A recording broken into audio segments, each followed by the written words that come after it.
Hello, everyone, and welcome to another episode of Beyond the Red Zone. I'm your host, Jason Miles. For our returning listener subscribers and our very valued patrons, hell yeah! You are the driving force behind the TIR machine. Without you, we couldn't do this. If you're new to this channel and enjoy what we do, please hit like and subscribe. It is a passive gesture that goes a long way. Also, for viewers of the main show, we will be back tomorrow night talking about Load era Metallica with my very good friend and fellow musician, singer and guitar player for the Atlas Moth and Motherless, Stavros Giannopoulos. I've known Stavros for quite a while now, and he has some very serious opinions about that era of that band.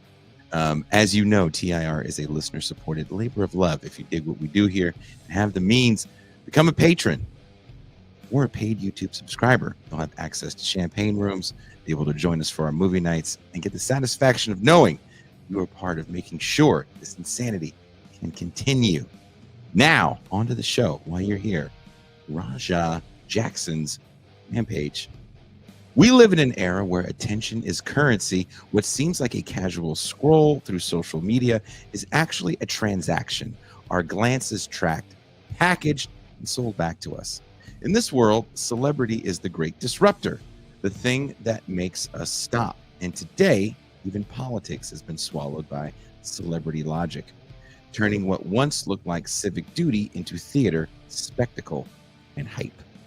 That's where the language of pro wrestling, kayfabe, becomes useful.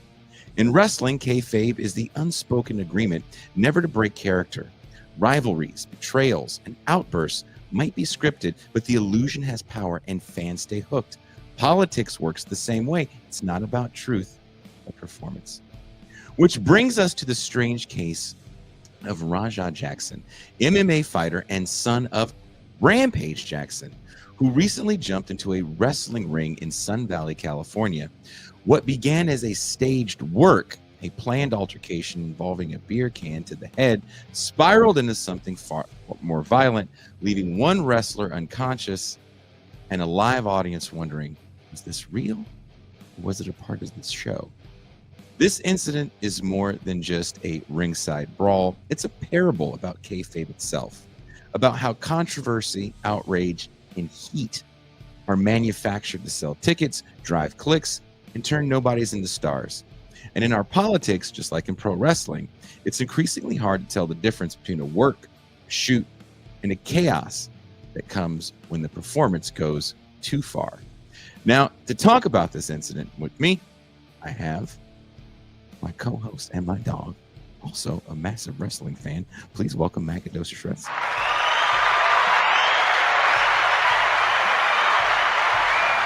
Hello, everybody. And we have a special guest. He's descending from the top. Here it comes! Please welcome from Parallax Views, JG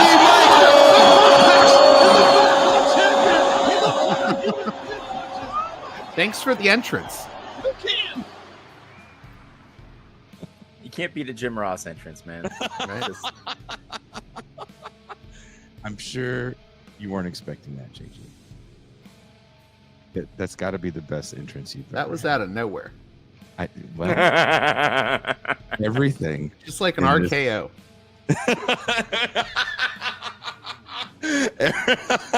Everything about this incident is out of nowhere. JG and I were talking last night about it. I am under the illusion, let's say, that this was some sort of work.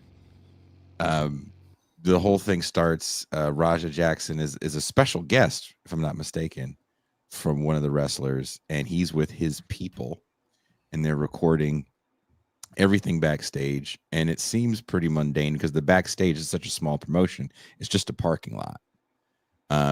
And guys seem to be getting ready, and they're just kind of talking amongst each other, and one wrestler named Syco Stu walks up to Raja and hits him with the beer can. But the way he hits him, he's not injuring him. It looks worse than it is. And he hits him and he says, "Are you going to sell it?" and everyone's kind of looking at him, and people start lightly grabbing Raja and Stu and kind of breaking apart. Stu even grabs the back of Raja Jackson's head as if to grapple and says, are you going to sell it? And Jackson doesn't say anything. So we can have the argument, and I'm here to listen, that he really didn't know at that point. I would say if I didn't know, and I'm not a professional wrestler, and I literally came down there on a friend's request just to see a match, I'd leave. And if I have my manager with me, he would tell me it's time to go. You just got hit. This isn't what you do for a living. Apparently, he was recovering from a concussion in a sparring match. According to his dad. So you grab your person and you leave. And if you're part of the wrestling promotion and you've done this to a professional athlete who can get litigious, you probably would be extremely apologetic and, hope that person doesn't sue or press some sort of criminal charges if they weren't in on the bit. Jackson doesn't leave. And how many hours does he stay there for? Like 5? Until he gets his quote unquote receipt. Are you okay, JG? Oh, you look mad. No. I was coughing. Oh, So I turned off the mic. You're coughing. It was a few hours later that the match happens. Yeah. So while he's waiting for the match to happen, he's taken aside by one of the wrestlers, and when he gets hit, you can hear other wrestlers saying he's not a worker. He's not working. He's not a worker, meaning he's not privy to the things that go on when people see cameras. If you see cameras, you're on, which I thought was interesting. Let's just say it's not a work. That means that these cats are kind of so trained with, oh, there's cameras. Mm-hmm. We're on. Let's go. Let's turn this into a thing because we have time to work out a thing we can do during the match afterwards. And they end up telling, I can't think of the wrestler's name right now. He tells Raja Jackson, explains to him what a receipt is. AJ Manna. That was, by the way, AJ Manna is the guy who brought Raja in as his guest. I think they trained together at some point. Yeah. They trained MMA together. I think they trained at like the same gym. I don't know the details. Okay. I think they were gym buddies, probably. As AJ's a buff dude too. These other wrestlers are more old school wrestler shape. They're not super roidy looking. Well, except for the guy who got Raja off. He was in shape. The epic Doug Mallow. Yeah. Who I've been watching a lot of his videos post this as well. But he explains what a receipt is, and JG, stop me if I'm saying this wrong, but in a ring, it's kind of this way of almost like self-policing. If someone's too rough, if things are too hard, someone hits you, it's kind of a present, and you got to give them their receipt back for that. It's not exactly like punching a dude like 20 times in the face, though. It isn't. It's a 1-for-1. Now we're even. The slate's clean. We continue to quote unquote work. He explains this to Raja, but in the interim, before the incident happens, Raja Jackson is live streaming. His dad is live streaming, and they're live streaming on a newer platform called Kick, which is very controversial platform. We should talk about that. We can definitely get into that later because I think that plays a role in it. And this is where, for me, things get really, really blurry. Raja's getting a lot of negative comments about him being a bitch. From his father. Well, his father has a tendency to call him. I was going to say that tracks, because let's face it, Rampage took one too many shots to the head from people who hit way too hard. Rampage was a fearsome dude in his prime. But like some of our favorites from that era, Chuck Liddell, you could even say Couture, back those types of guys that kind of came in at when we start UFC start becoming what it is. Mm-hmm. They were all punch drunk by the end and had no business getting in a cage, like whatsoever. And I really think at this point in time, Rampage's brain is probably smooth enough to skip across a pond about 20 times. Damn. And I'm not saying that lightly. As someone who's taken blows to the head myself,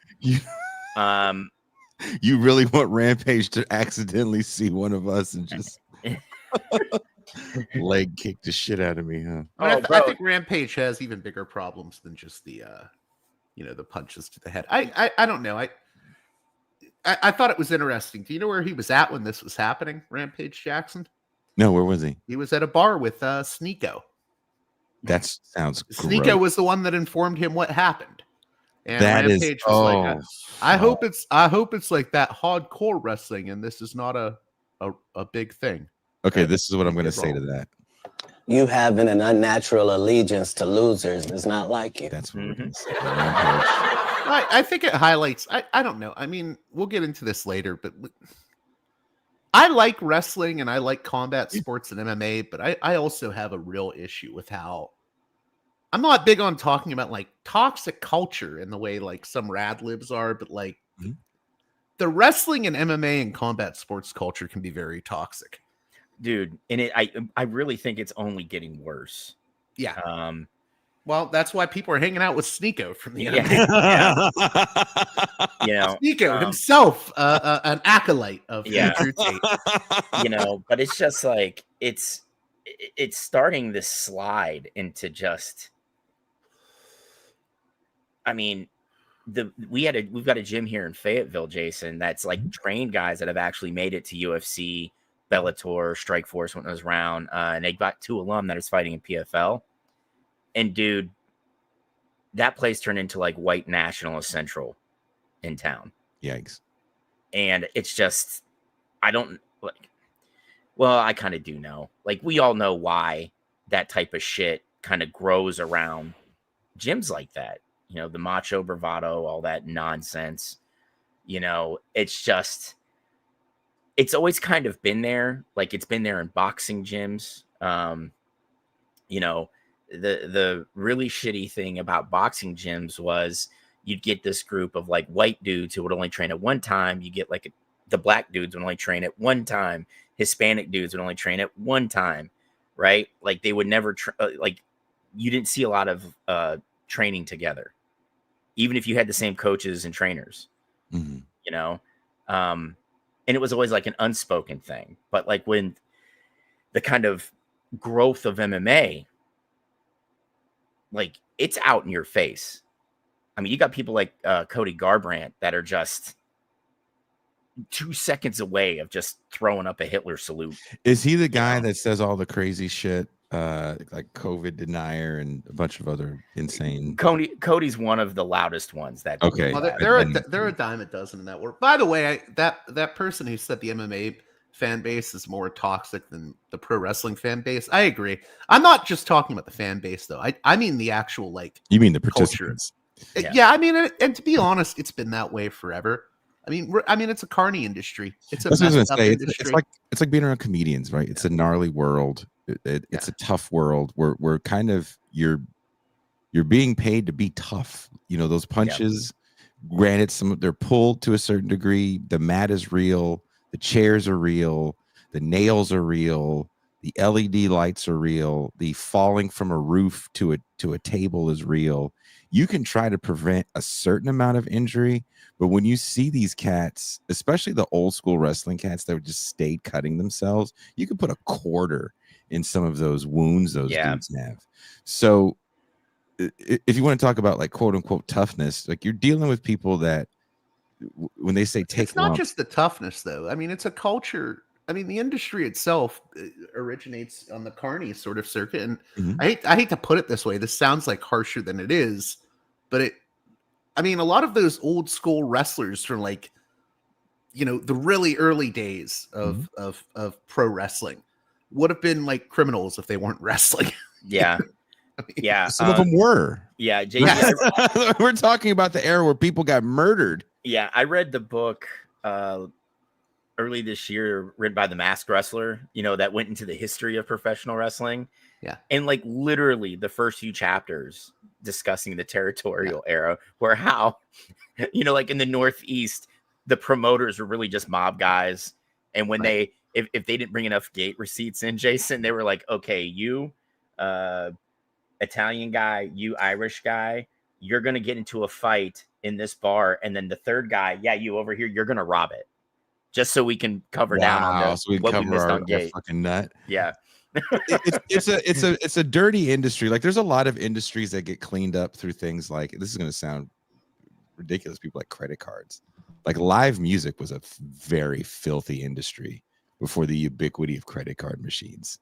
We're talking about like bags of cash, lots of ass whoopings behind stages. I even was backstage at a show years ago, and we were with a guy that was an old tour manager from the early days of Wu-Tang, and they were playing some crazy circuit in the South.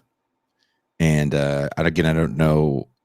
Wait, Wu-Tang was playing a circuit in the South? In the South. They got Clan in their name. A bunch of white guys showed up. They're like, hey, what the fuck is going on here? It was worse, Mac. They said it was a factory. The guy said it was a factory when they got there. It was a black promoter, actually. It was a factory when they got there.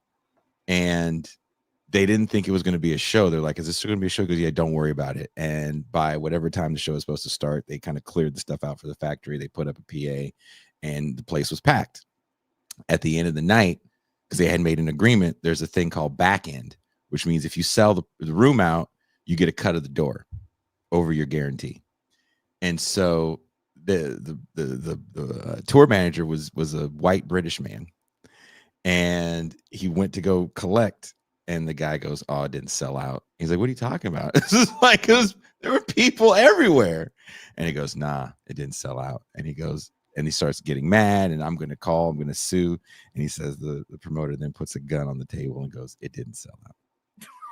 And all the dude, okay, it didn't sell out. Thank you very much. I mean, now that you mention it, I saw some space. I think only half the room was filled. I mean, I'm sorry. It might have been the lights threw off my vision for a little bit.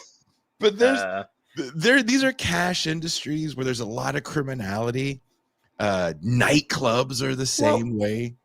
If there's a cash industry, there's going to be criminality behind it, and you're going to have some quote unquote unsavory characters, and they're going to build the culture of the industry. It's with wrestling, it's not just that. It's like it literally originates in con mannery. So like back in the days of like really, really early wrestling, like going back to the 1800s when you had people like William Muldoon. I mean, literally it starts as they have these strongman contests and things of that nature, catch wrestling. And then they say, well, we have all these marks coming in. What if we like rig the matches and then bet on each other and make more money off them? Yeah. It literally originates in, I mean, it's carny stuff. It's, it's a con. You're trying to find the mark that you want to separate their money and get it for yourself. So again, I think when you're dealing with this kind of, I don't want to say nefarious world, but a world that just constantly moves in trickery. And to me, it's a funhouse hall of mirrors. that's what kayfabe is, in my opinion. I think it's something that's always moving. Works and shoots are always happening, and shoots turn into works all the time. Right. Yeah. My question is with this incident, and again, I think everybody here has seen it, and I think we all agree. We hope Syco Stu is okay. Yeah. But we also don't know. He could be walking around cracking up right now. We don't know anything. How do you guys feel about the whole thing? As far as like Mac, how do you feel? Let me go to Mac first. I mean, the thing is like we were talking about before we started, we're seeing the biggest game in town, essentially pulling back the curtain so you can see how the sausage is made now. Like, at this point, we all know that this is just soap operas for bros, right? Like, there's no mark, so to speak, now. Okay? With that being said, right? I think on the independent scene, you might still see some guys that are performers, I should say. Because it's not just dudes, you know, like there are some old school women that, you know, think that it should be like it was during the 80s, you know, that still want to keep this thing going, the facade, right? You know, like when we see Gunter shit talking Goldberg in front of his kid, right? Who was a college football player and also has a WWE NIL deal himself. Okay. You know, like, we know this isn't real animosity. This is part of the drive to the main event of fuck JG. What show was it where it was Gunther and Goldberg? Was it might have been Saturday night's main event. Yeah, it was Saturday night's main event. You know, it was to the main event of that show, right? Like, but we know that Goldberg and Gunter probably high-fived and hugged it out at, you know, behind the curtain. You know, it's just, if this was a work that got out of hand, or if it was just bullshit overall, like, as weird and varied as the wrestling community is, right? Like, we all know bullshit when we see it at this point. You know, like, why run it this hard? You know, why? I don't get it. Do you think though we're in a moment? Because what's interesting to me about the whole, what you said about how the sausage is made, I think you need to show the sausage being made for kayfabe to work, right? From the political standpoint, you need Donald Trump to come out and say, I know the game is rigged because I was part of the people rigging the game. Yeah. Now, everything he says is bullshit, but he gives you this illusion that you're coming in and understanding how everything works. During the 90s, a lot of stuff happened in the backstage of wrestling television shows, because that was also a style of talk shows. And those two things were kind of working in unison in a bit, as far as when you see Maury Povich follow the young lady in the back, and you see the cameras, you see the skinny hallway, you see the gaff tape, the producer with that kind of microphone headset, and he's like, hey, we're going to have you back on. We're going to find the father to your bastard child, right? When you see that, you're being let in that Maury's really a nice guy. This really was about finding the dad, as crazy as it was. And now you're kind of in on this. You're following the story. Do you want to know why? Do you want to know why Maury did that, though? It's because he spent so many years getting cucked by Warren Beatty. Damn. That's why. I mean, here's the thing with the backstage stuff and the, like, oh, we're admitting that it's a performance, which that has been going on for years, and now it's sort of in hyperdrive. I've maintained that's not just for the sake of the audience. It's not just for the audience. And McMahon knew this early on, right? When he was doing the national expansion. And I'm not saying that as like faint praise to McMahon, because he's a pretty horrible person, as I think we all know. Yeah. But you know, guys like Ole Anderson, when they would talk to TV executives, Ole Anderson helped run Georgia Championship Wrestling back in the 80s, you know, it was on Turner and whatnot before WCW. He would, if he talked to a TV executive, he would say, well, it's real. It's real. McMahon always wanted to tell the TV executives, oh, of course it's fake, but it's funny, isn't it? Seeing the big guy beat up the little guy. And, you know, TV executives are less annoyed by that in a way. You know, like when Ole Anderson would say it's real, or one of those old school guys would say it's real, those TV executives would be like, why is this guy trying to insult my intelligence? In a weird way, WWE has always gone after the biggest mark, which is the TV companies. They want that. They like, they're always looking for the new Netflix deal or the Saudi deal. You know, they're not even looking for the biggest mark for them isn't the fan. It's the people, the money marks. Yeah. You know, if that makes sense. Well, it's And working. that's part of the reason why they go through the whole like rigmarole of, well, wrestling isn't wrestling. It's a soap opera with athleticism, you know, that type of thing. Yeah. It's, I mean, you got to think, and this will be the one time I give McMahon credit for anything that he's done in the last 20 years or so, saying it's sports entertainment. Right. It is. It's sports entertainment. Part of that was to avoid the athletic commissions, but another part of it was he's trying to sell it. He's trying to sell it to TV networks and stuff. And really, like, TV networks looked at it and was like, oh, these shows take place in smoky rooms. Now, smoky rooms doesn't mean small venues necessarily, because there were big shows in wrestling before McMahon. My God, yeah, they were in auditorium before McMahon. But, you know, I mean, at the end of the day, like, it's seen as the TV executives looked at it as, this is what we want. And he's always trying to sell it to them. That's why he used these terms like sports entertainment. That's why WWE operates the way it does.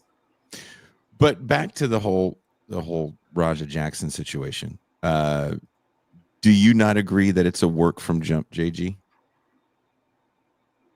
It depends. I think it turned into a work, and then I think it turned into a shoot. And there's a reason I say that, and I need to put this very carefully. Sure. I think wrestlers can be very crafty people. Sure. I think they are incredible performers. I think they understand, you know, like mass psychology in a weird way that normal people wouldn't, just because of how they're trained. But I also think wrestlers can have very low emotional IQs at times, and also can be very hot-headed, and also can get dumb ideas in their head without thinking them through. It's a very weird culture. I've seen the type of ribbing that goes on with wrestlers that can get very like childish. And I think what happened was Stu didn't know what was going on, and he hit Raja with a beer can thinking, oh, you know, he's a worker. He's disrespecting me. Or he did it as a rib, you know, a rib being a prank. And then it escalated because Raja was like, why are you disrespecting me? And then they told him, oh, Raja's not a worker, man. Raja's not a worker. And then I think Black Pearl, the Samoan wrestler who helps run the company, he said, well, why don't we turn it into an angle? I think that I don't think this was planned out from like day one. And the reason I think that is I think you're overestimating how smart some of these people are in the industry. I'm not trying to be mean about it, because I think wrestlers are smart in a different way than normal people. Look, if you're saying, because isn't that Rikishi's son? They're related somehow. Yeah, if that's the case, then that means you grabbed his people. Because again, there's the reality of, I'm looking at it from the standpoint of, your people are probably so far removed from this world that if they see you get hit with a beer can and you're their paycheck, they can't wait to take you out of there. They probably wanted to leave anyway. So you got to grab that guy quick and be like, hey, this is what we're going to do. And what is it worth to you? You know what I mean? Yeah. That's why I'm looking at it from the standpoint of, I get what you're saying, but everybody has to be on board. And if I'm managing a band and that shit happened, ain't nobody telling me shit. I'm not even giving the band a chance to listen to the talk. Fuck out of here. This asshole just hit somebody with a beer can. Oh, yeah. Cool. I don't care. Fuck these people. We don't need them. And then you leave. Do you know how many times we've left? So. My only response to that is, I think wrestling is different than any other world in the entertainment industry. But he's not a wrestler. We're not talking about a wrestler. That's my point. We're not talking about a wrestler. Yeah, I mean, I could see that to a point, but Raj has also grown up in the public eye, right? Just because of who his dad is. And let's face it, indie show or big leagues, right? If you're a name and you go to a wrestling show, you know you're going to be involved in some way. Like, it could just be you sitting there, the camera's going to pan to you, right? They're gonna be like, look, here's rich dickhead number one. You know, how many times have we seen Tyrese Halliburton on camera in the last year, JG? You know, like he's been on camera like at least half a dozen times, right? That's the name of the game. If you're famous, I mean, fuck, Selena Gomez was in the crowd, and you know, she was rocking Alexa Bliss's jacket, and they had the camera on her. Like, it's just a thing. That is like part and parcel of it. So, like, if you think that Raja Jackson isn't like going to be involved in some way, shape, or form, I think that's a nonsense thought. Now, if you want him to get more involved, you probably should give him a heads up, you know, and not just come out of left field with a fucking beer can. You know, but it's, oh shit, Jason, please be careful. Please be careful. Man, did you see me go like this? I like looked over. So I saw a head walk by there's like a breezeway that leads to my terrace, and I was like, who the fuck is walking in my house? And I opened my door, and there was this white woman. She goes, hi. She's like, I just moved in next door. She goes, I thought it was a public little space, and it's not. It's someone's house. It's like, yeah. I live here, white lady. Yeah. She was terrified, rightfully so. But yeah, that's why I took off, because I thought I was being invaded. You know, but like, if you want to work, you know, Raja Jackson, Rampage's kid, who's done his own wrestling thing a time or two himself, then you sit down and talk to him about it prior to, because he may be, you know, an MMA fighter, and I've never seen his fights. I didn't even know he was active, to be honest. I just thought he was Rampage's kid. But you know, he can take care of himself. You can't just have a guy who's, you know, Syco Stu's been in the industry for fucking ever.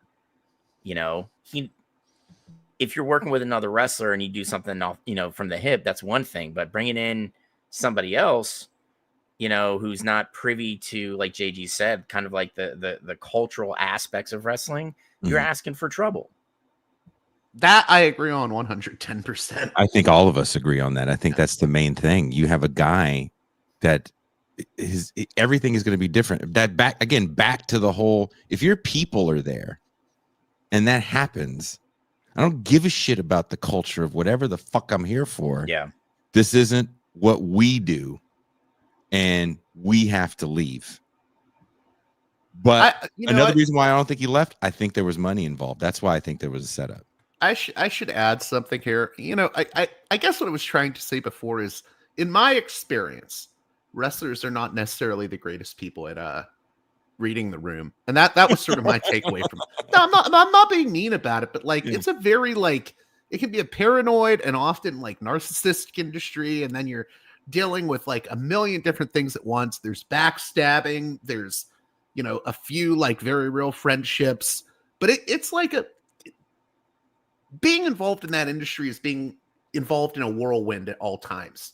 So I think guys sometimes don't read the room properly until they get into the ring, you know? Yeah, I mean, and that's the thing. Isn't that the weird thing about it, JG, is you have a lot of people who, I would even argue, after having met some independent wrestlers, I haven't met any big name ones, they're kind of emotionally stunted. I did not want to put it that way, but I mean, dude, I always put it this way. I was in the military for a long time, right? I have a theory that you stop maturing at the age in which you join the military. I think that's a lot of wrestlers. You stop maturing like when you get into the industry, you know, so you have a lot of grown ass adults that act like children, that don't properly know how to convey in words. But like you said, when you get in the ring, dude, you know, their business, like that's what they're doing, man. And they know how to feed off their opponent and, you know, if something gets missed, they know how to make the bet. You know what I mean? Like they know what they're doing in there. But like if you ask them to sit down and talk, a lot of these wrestlers, it's just like it's mind blowing how they just don't know how to convey in words like what's going on in their head. I mean, it's nuts to me. You know, Dizzle says something kind of interesting. Shout out to Dizzle. I think his people got content brain because you grown, Jason. You don't understand these content brained assholes. Maybe that's what it is. And they're just looking at it from the standpoint of we can stream this and we can spin it, we can get views and we get this. Because I was reading how Kick pays people. And I guess they pay people, dig this. If you're a big enough name, you get paid hourly. On a streaming service? Yep. Okay, who funds Kick? We don't talk about Fight Club. Yeah. You know what I mean? Like, who is funding that? Because you got to think, if it's Twitch Lite or whatever the fuck you want to call it, Twitch got gobbled up by Amazon and they still fight to pay out content creators. You know? So who's fucking Mr. Moneybags behind Kick? That's like, you know what, bro? You're the bastard son of an athlete? Guess we'll pay hourly. You know, like who? Yeah, look, you get paid hourly. You get up to 95% of your the subscriptions to the site when people subscribe to your thing. It's, you know how Twitch was like that too when it first started. People were making pretty decent money with Twitch, and I guess they're trying to, you know, get people onto the site. So you want to get names, or you want to get events. So the whole thing feels like heat maybe coming from Kick, because one of the things that Rampage said, maybe this is me reading too much into it, is I apologize to Kick for this whole thing. Again, JG, you could be 100% right that the kid really didn't know what was going on. He gets hit with the beer can and someone takes his people aside quick, fast, and hurry. Says, don't leave. This is the plan. We're going to spin this to a thing. We're streaming it on Kick. We're going to get subscriptions, and the money will roll right in, as the Fang song goes. But what is the big blind spot for me is this young man, and he's like 25. Yeah. And I don't know if his dad is all kayfabe. I don't know if his dad on the camera is just a real horrible shit talking person, and when the cameras are off, he's constantly hugging his son and telling him how wonderful he is.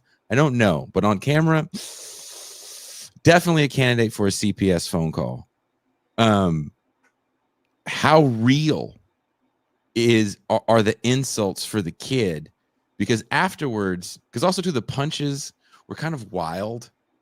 And I'm like, does he think this dude is pretending to be out and he's really out and he doesn't know? Or does he see his father's face and he's unloading on maybe the biggest bully anyone can grow up with? Yeah, 23 years of just dad calling me a bitch. Did it feel like seriously, Mac, you watched it too. Is that how you felt? I mean, I'm not gonna lie, man. It caught me off guard when I saw it. Mm-hmm. You know, because like I am a wrestling nut, and you know, fuck, JG can attest to this. You know, you get the guy that charges in, you know, 5 or 6 wild punches where they're looking like they're having this devastating effect. Then people rush the ring, they pull them off, and then it's just shit talking, right? Yeah. That's what I was expecting. Yeah. I just think Raja Jackson may be someone with like zero emotional regulation. I mean, you know, a lot of people are calling him a kid, and everyone else is pointing out that he's like a 25-year-old grown man. Mm-hmm. But I think what people mean kid when they say that about him, I think he just seems like he is not a very well-grounded person. You know what? I would agree with that too. Yeah. I mean, this looks like a dude. I mean, let's face it. Like, Rampage is one of the guys that didn't like bust his entire nut from his winnings. Mhm. You know, Mhm. he may be a guy that should be liable for a CPS call. Mhm. Did But you happen to see what he was saying before? Not to interrupt you, but did you No. happen to see him like 2 weeks ago or something like that in an interview where he's like, I saved up a lot of money for my Japa, and I swear he did a portmanteau and stopped himself in the middle of the interview. He was calling his Asian kids Japa N-words, and then he stopped himself and said, "My Japanese or Asian kids." Yeah, I would not be surprised if that was And then coming he out. says, and then I saved up money in case Raja ever needs a lawyer. He said that. Yes, he did. Yeah. Yeah, he said that like 2 weeks ago. My God, Yeah. man. He did say that. This is what I don't understand. When Hulk Hogan died, he did a video saying, I met Hulk Hogan a few times, but I remember his daughter was a big bitch and I wanted to bust his daughter out. Okay. That was unnecessary. But that's the language of heat though, as well. Yeah. Like, he's a heel. He knows he's a heel. MMA and pro wrestling are not too far off from one another when it comes to you need a face and a heel. I They mean, do to be that. honest with you, right? It's everywhere, right? Even on streaming platforms like Kick. You know, everyone needs a face and a heel now in streaming. I mean, we've had that since the days of like, you remember when they had blood sport debates? Like Well, I was political talking blood about, sports. I wrote something about this, and that was one of the things I talked about was kind of generating heat is so important. And the beer can is kind of the ultimate heat, because whether or not, if it's set up or not, that doesn't matter. What matters is when that happens on camera, everybody has to talk about it. Yeah. Because it's something that most people don't get to see. And there's heat in the left podcast world. You know, what do we call shows like The Vanguard? That's literally just people looking to start podcast drama for heat. Yeah. Well, I mean, you know- dude, you know it's, what I it's was the gonna- it's the debate bro shit in a different form. You know what I Right? was gonna You've got someone who's got a platform, Yeah. whether it's left, right, in the center, whatever the fuck.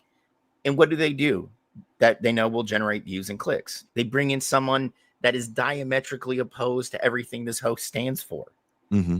Why do we think fucking, like guys like Hassan Piker make the rounds? Oh my God. You know, that's like, Right? to me, I don't know if you guys agree. That's kind of like Kayfabe King. You know, he's the heel. He's the Rock.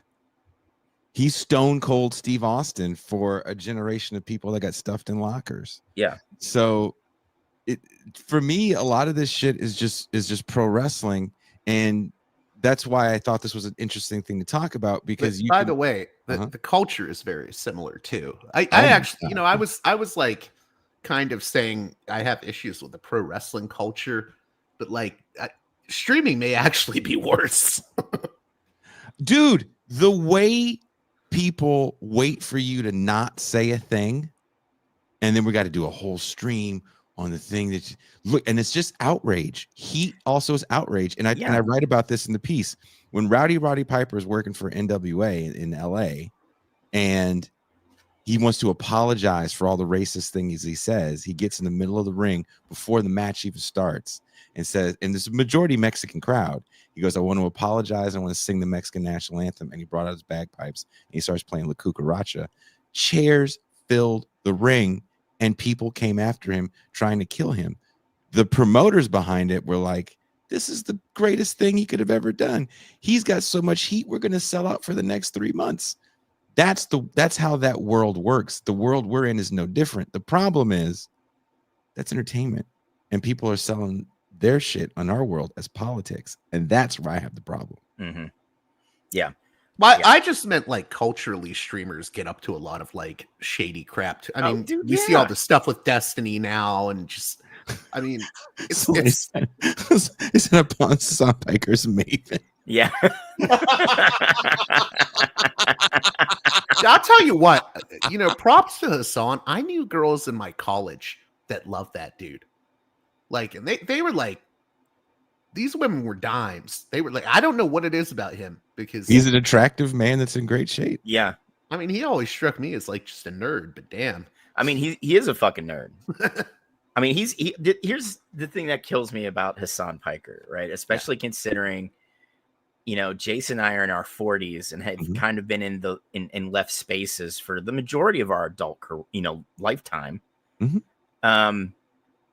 Learning about, actual leftism and activism and organizing and shit like that. Hassan Piker, who literally was born on third, like his career wise, he was born on third base, but he likes to say he hit a fucking home run. It's like, dude, no, you fucking didn't. Right? Your uncle sacrifice bunted you into fucking home, homie. Right? But he becomes like the voice of leftism. I was like, okay, dude, what I can tell is you've read stuff. And like, it almost hurts to say this, but you have the Ben Shapiro shtick. You talk fast about things you kind of glossed over and remember, and people eat it up. I mean, he's being pushed. I mean, back to wrestling. If you really want to make it back to wrestling, there's a push, I feel, to make him the left Joe Rogan. Oh, dude, yeah, definitely. People really believe that this last election was lost because of not being able to relate to a certain podcast sphere. So he's the only cat that does really kind of exist in a podcast world successfully. You can go on Majority Report if you want to, but it's not hitting as many people as Hassan is. No. And that's no shade to Sam and them. But the point is, there seems to be a push much larger than just streamers that want to get him in the New York Times. Oh, dude, yeah, and that's the thing. Like they claim the left, and come on, I'm gonna go ahead and do this motion towards right.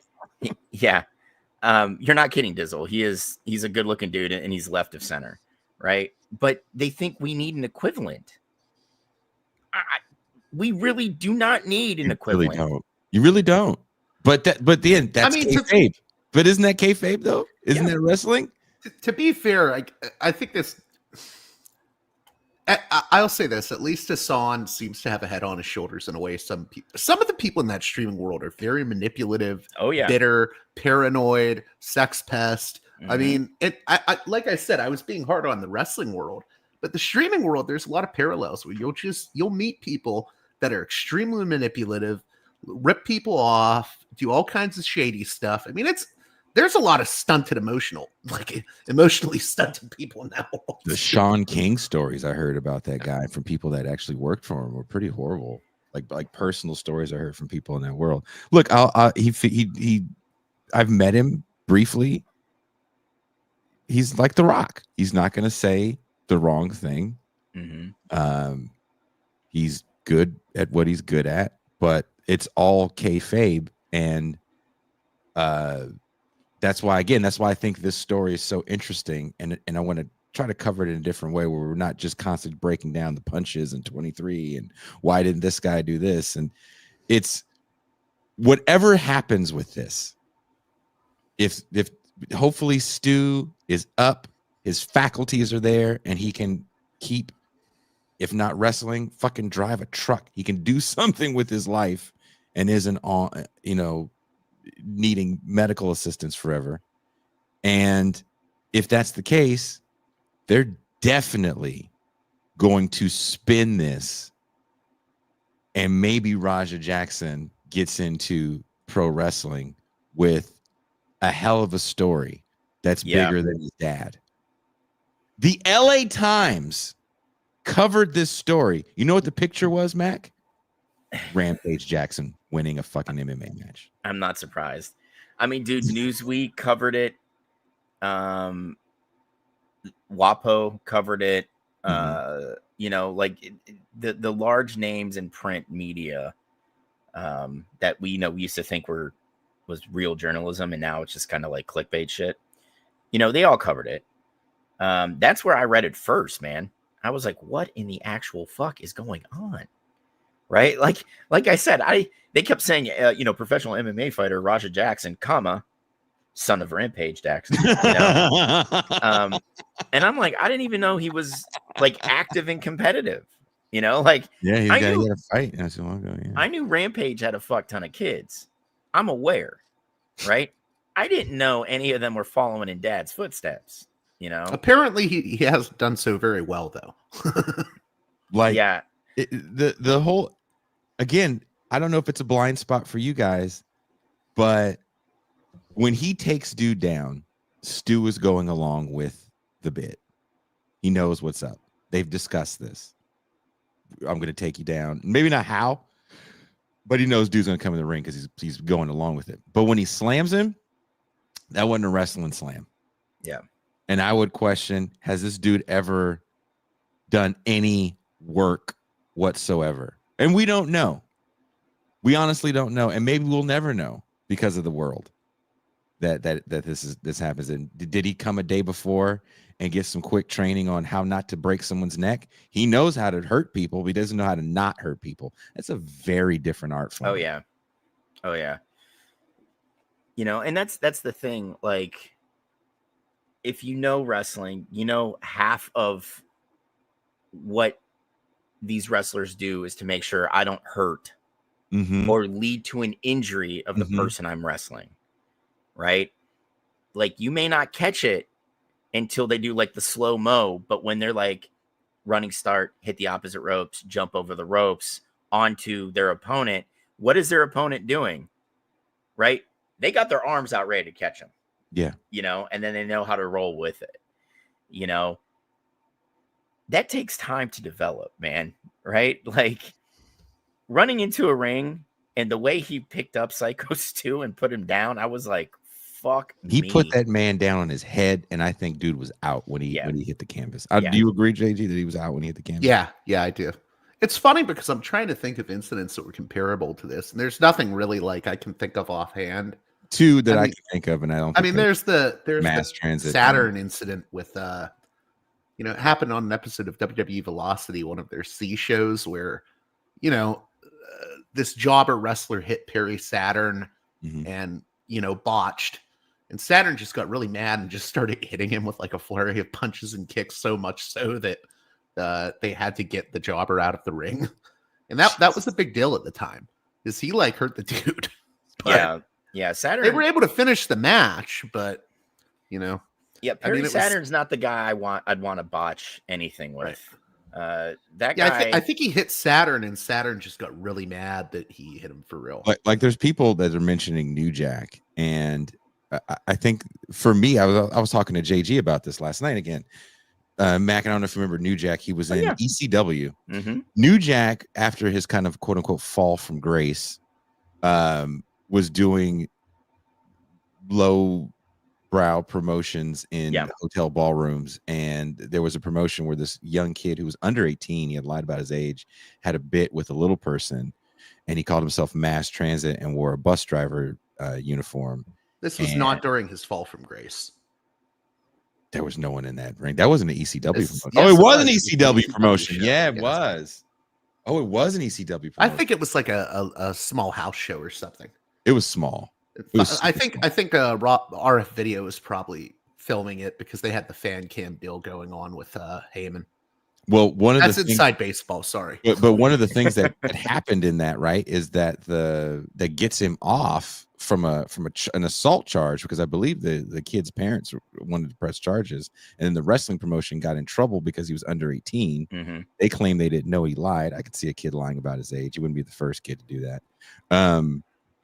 But I almost called him Rampage Jackson. New Jack took out a blade and just started cutting this kid because the kid goes, "I want to bleed," and he like annoyed him. And he annoyed him because he didn't know how to blade, and that's when the light bulb went off. And he's like, "Oh, I'm not justifying anything New Jack did." Dude, the kid ended up killing himself not too long after.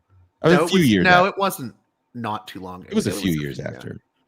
Also, but you know what I always found interesting about that story? There were wrestlers saying that he was on like a stretcher, and that he tried to jump off the stretcher and was like, "Do I have a job now?" Well, I don't know what's real and what's not, though, because the little person that was his partner with the whole thing, He says that he agreed to say that it was all planned out. And New Jack said, I'll get you. He's like, only thing I want to agree to go along with you on this is you get me in the WWE. And that guy got in the WWE eventually. New Jack says the dad called him the N-word. And Paul Heyman, is that his name? The guy that promoted ECW. Mm-hmm. He testified as well to hearing all these racial slurs. And that becomes part of the court case and the settlement to get the wrestling promotion out from under, a lot of trouble that they couldn't afford. But that's my whole thing about shoots and works. Like, you're going to find a way to work this thing because no one wants to pay for the lawyers. Yeah. And not that ECW could do it at the time anyway. I mean, fuck, Paul Heyman owned and ran it. And had such a good relationship, I mean, fuck, we found out during the Vince McMahon documentary on Netflix, he was floating Heyman millions of dollars to keep ECW floating, it's just, this is the thing, man. Like, professional wrestling is something you have to train and continue to do to become proficient at it. I'm not saying good, proficient. Mm-hmm. If you are not proficient, you have no business doing any of that shit. I'm sorry. Which is why Raja shouldn't have been in that ring. Yes, exactly. I mean, the other thing with all of this, by the way, the reason I sort of brought in the streaming stuff is, Scott Levy, Raven, the ECW and WCW wrestler Raven, once said, he thinks that there is something wrong with all wrestlers, because you have to be a pretty weird person and have to be broken inside on some level to want to perform like people. That. Yeah, like that though. What's weird though is what he's getting at is like wrestlers have an ego, and I think that's true with streamers too. Or anyone in the entertainment industry, and that can lead to like really volatile situations. You're dealing with people with huge, massive egos. With massive egos, and the only way that that you're going to break through isn't talent, but heat. Not quality. Well, I would argue it can take talent to get heat. No. You can be really trash. You could also be really good at getting heat, though. It can be a talent. Maybe not always. I don't know. I don't really look at controversy as a talent. Well, in a wrestling context, that's different. It is, because if you're able, like Dominic Mysterio right now has an amazing talent at getting people to hate him. He is probably the best in WWE at it right now. I mean, as a wrestler, you do have to tap into people's psychology. Yeah. You have to tap into the mass psychology of the crowd and get people to either hate you or love you. I mean, there is an aspect of that, I mean, you have to know what you're doing in order to be able to tap into that. Like, again, I think the wrestling aspect is a little different because it's all about following a trend in this world. You see what's trending and then you talk about it.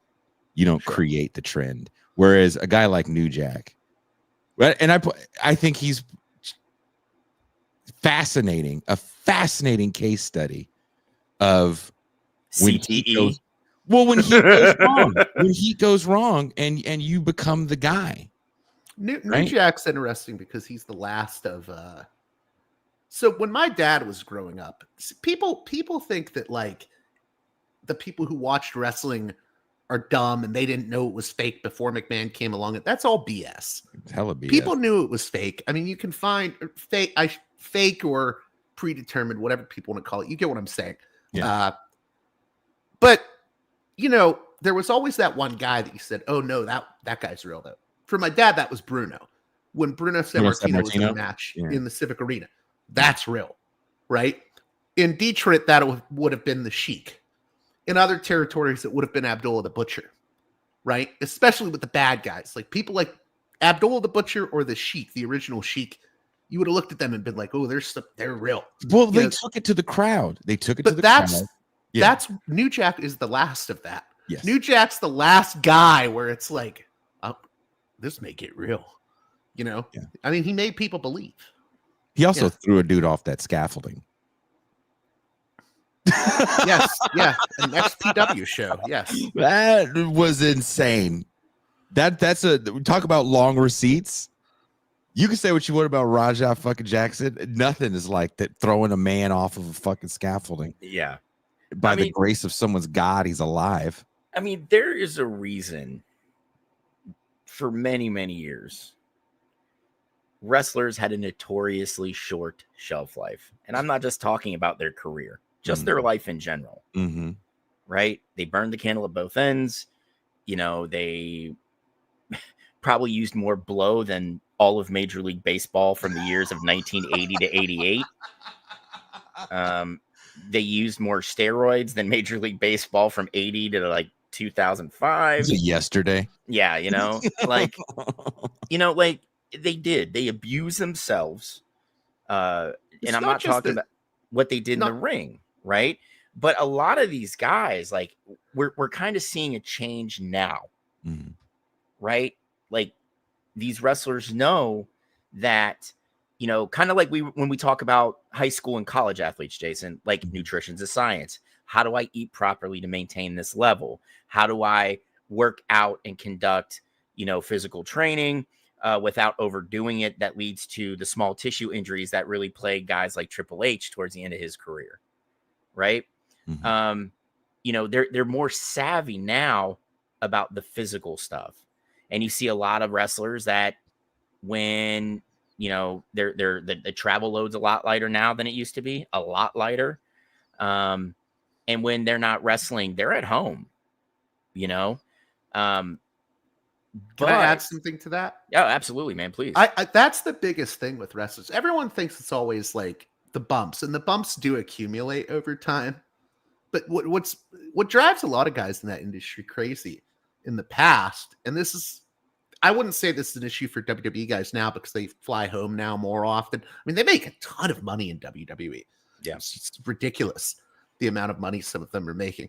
But like the grind of being on the road constantly and just having no real structure beyond, I have to go to this show and do a bunch of spots. You can't explain that to normal people. Like you can, but it's like, it won't make sense. That's why it's such an insular world. And you're on the road and you're just bored constantly. Like psychologically, that industry messed a lot of people up. Yeah. Because it's a very, like you're only doing a maybe 12-minute match, right? But then you're just on the road again. It's the most people have been saying that about painful. touring. People have been saying that about touring too, because it's also a stunted growth. Like you really don't get to grow. You're around. No, I think you see that with if you look at a band like Ministry, there's this great documentary on Ministry called Fix the Ministry Movie, where it's them on the road during the 95 tour. Okay. And you understand why Al Jorgensen was doing all the crazy crap he was doing. It's just, he's on a bus the whole time. It's like, well, how do I stave off boredom? I'm just going to do a lot of drugs. There's a lot of downtime, and these are industries where your bad habits are not only welcomed, but encouraged to a certain degree. Yeah. In a weird way, it makes you more easily controllable since you can't think clearly. No one, I don't give a fuck what job you work, especially sales. There's a lot of drugs in sales. It is nothing like when you're in the entertainment industry. You still have to produce in sales. You don't necessarily have to produce in the entertainment industry, because you can have a job like a tech, and your tech could be a horrible drunk or constantly snoted out of their mind. But as long as everything's in tune, and your in-ear monitors work, nobody gives a shit about their drug problem. Maybe you guys all party together. Maybe he's your connect in shitty places like, I don't know, Bayonne, New Jersey, where you don't know where to find, good dope. Fayetteville, North Carolina. Fayetteville, North Carolina. Yeah, Fayetteville. Oh man, Spidey, can you go find me some cocaine? That's it's just it's really, I mean, JG's already pointed out a great point. Like, it takes a special person to make it in the industry. Yeah. Even now, where, like you said, WWE stars are making money. you know, they can go home. They can work the partial, you know, the Roman Reigns schedule, right? And honestly, I think that's a good thing, right? Because we can see guys like Roman Reigns, who, keep in mind that guys beat cancer like twice. And during the pandemic, when, you know, there were nobody at the shows, you know, he was undergoing radiation therapy while still performing. That's right. insane. You know, he's talking about, yeah, man, I'm getting ready to ramp down. You know, they can trot me out for some big stuff, but like the days of me being out there every Monday or Friday and all the PLEs and all that stuff, he's like, that's done. You know, he's like, I got kids, you know, he's got a pretty big family. He's made some good money. You know, he wants to, you know, we're seeing these athletes that are making the decision now that I'm not going to do this until I'm fucking 60. I don't have to. You know, guys like Sting and all the old heads before, they did that, so I don't have to now. You know, and I think that's fucking phenomenal. And I also, I you know, like the constant travel, which, like you said, their bad habits were kind of, you know, like, oh, don't worry about him, you know, snorting a whole fucking pile of cocaine and downing 4 bottles of whiskey. The show's not till 8 o'clock tomorrow night. He'll be good to go then. You know, like, you know, and he's gonna be all right. He'll be fine. He'll be fine. You know, he'll take about a 40-minute nap prior to we'll get him in his boots. He'll be good to go. You know, but like that kind of bad behavior, that hedonistic behavior, mm-hmm. you know, like JG said, that was used to kind of keep them there. Like, hey man, I know you want more money, but guess what? I got a plug. I'll constantly keep you fed. I just need you to get to shows. Do you think it's also like, what's that movie, The Hurt Locker, at the end? And I'm not trying to say it's a great movie, but at the end of The Hurt Locker, where dude's in the grocery store and he just feels out of place. Like, I can honestly attest to coming off of a 6-month run straight and being like, this is unbelievably boring.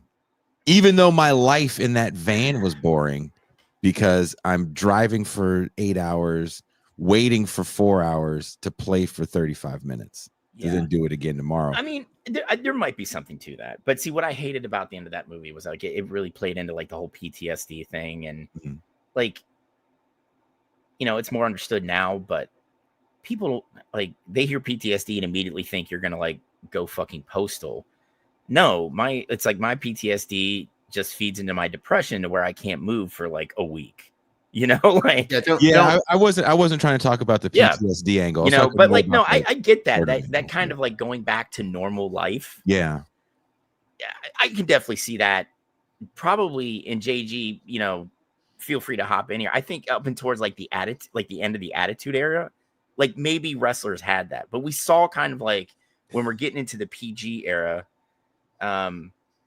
where, you know, it's become like wrestling's okay for people to like. Guys started making more money. You know, they're not traveling as much comparative to, you know, the years prior, not like it is now, you know, but like, I get that. I could definitely see that, especially when your normal has become this thing, where, like in my case, you know, my normal was running around avoiding IEDs and shooting people that were trying to shoot me. Right. And when you come home, like, and I'll be totally honest with you, that is the greatest adrenaline rush of all time. There is no such thing as an adrenaline rush as good as, you know, living a fucking firefight, man. Yeah. You know, I guess that's what I'm talking about. And the thing is, you fall into two camps where, like me, I'm bummed because it's not there, right? I can't get it, but, you know, this sucks. And I didn't know how to function. Or you had the opposite where guys chased it, trying to replicate it, that adrenaline dump, and then doing something very stupid, you know? I was going to say too, I mean,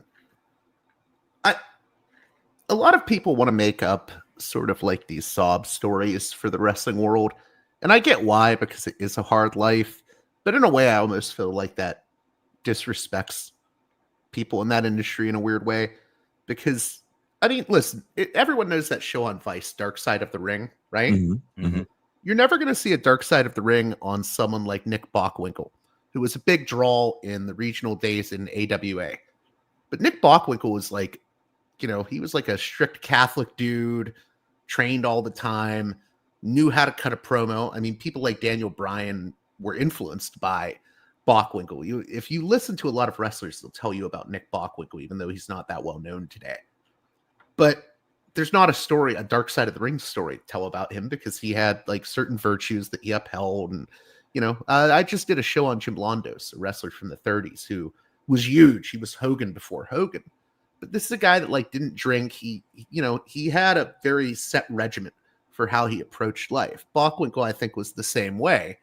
And I guess what annoys me about the industry is there's guys like that, and then there's a lot of guys that, I don't want to sound like a weirdo conservative dude, like lamenting the decline of civilization, but some people, well, no, there's just a lot of people in that industry that I think lack virtue from my experience. And I think that's also one of the big problems, that they, someone like Raja too. I think Raj is almost a failure of society in a way. I think this is a kid that, probably did not have much guidance in life. Mm-hmm. It's a very cutthroat industry. And Roger got fucked because he ends up with Rampage Jackson as a dad. That's He's so strange. strange. Just running around calling him a bitch at like 18 months old. I'm not saying he's not responsible for his action, but I do think he could have gone on a different trajectory. And I do think like the combat sports world has like really weird concepts of how the world works at times. Yeah. And it can be self-destructive to the guys involved. Because I would like to know, again, you can watch something a million times. It becomes like the Cam Newton fumble. Yeah. And all you people do is love to be like, why didn't you drop on it? And when you watch it, when I watched it in real time, I didn't think he was a bitch. I thought he did like most people do. Sometimes you have a different reaction. His reaction was like, oh, and then it was too late. That was his reaction, right? Do you think he was a bitch, Mac? No. I mean, dude, that guy spent the best years of his life just being crushed. All right. Like, yeah. I will never call Cam Newton a bitch. Especially the beatings that he took, kind of fed into his arm fall, essentially ceasing to work properly. So I'm not going to call Cam Newton a bitch. I'm not going to call those guys bitches. Okay. Cause here's the thing. I don't play professional football. Okay. I don't. I'm not a professional wrestler. Did I box professionally? Yes. But you know what? Not a fast sport, dude.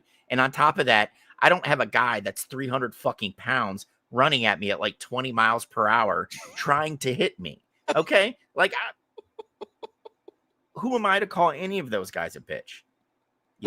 Do I get flustered when they drop a beautifully dropped pass? Yes. Yes, I do. I get angry. Okay. But am I going to call him a bitch? No, because you know what he's doing?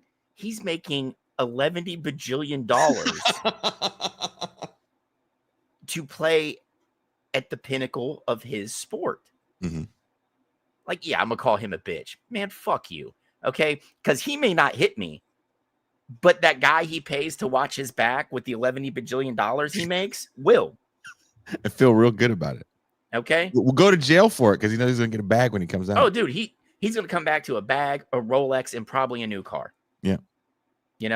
Like, that's the self-preservation part of me. And the other part is I just respect an athlete for what they do. Right? Like, I would never. Okay. Like, when I went to a Wrestling Wars Carolina show, they're like, you're stocky, dude. We need some stocky guys. You look like you're pretty strong. Do you want to come to school? Absolutely fucking not, dude. No. I am 40 years old. You throw me on my back twice, I'm not getting up. I can't do this. I am man enough to say that. I was like, I will watch each and every one of you guys go and do it. I'm going to be loud. I'm going to be Well, Timothy, how many bajillion is that per week? It's 1/4 trillion a week. Okay. Virtuoso, yes. Cam Newton is a massive mountain of a man. He's a large man. Yeah. But like, I'm not gonna sit here. Like, I couldn't do what they do, and I think it's really disingenuous when you get people behind a microphone or through the anonymity of the internet that run around calling these guys bitches, ignoring the hard work, the sacrifice, and the dedication it takes to get to that level. And I think the same way about professional wrestlers. No, I think that's true. Yeah. You know? No, I think that's a very valid point.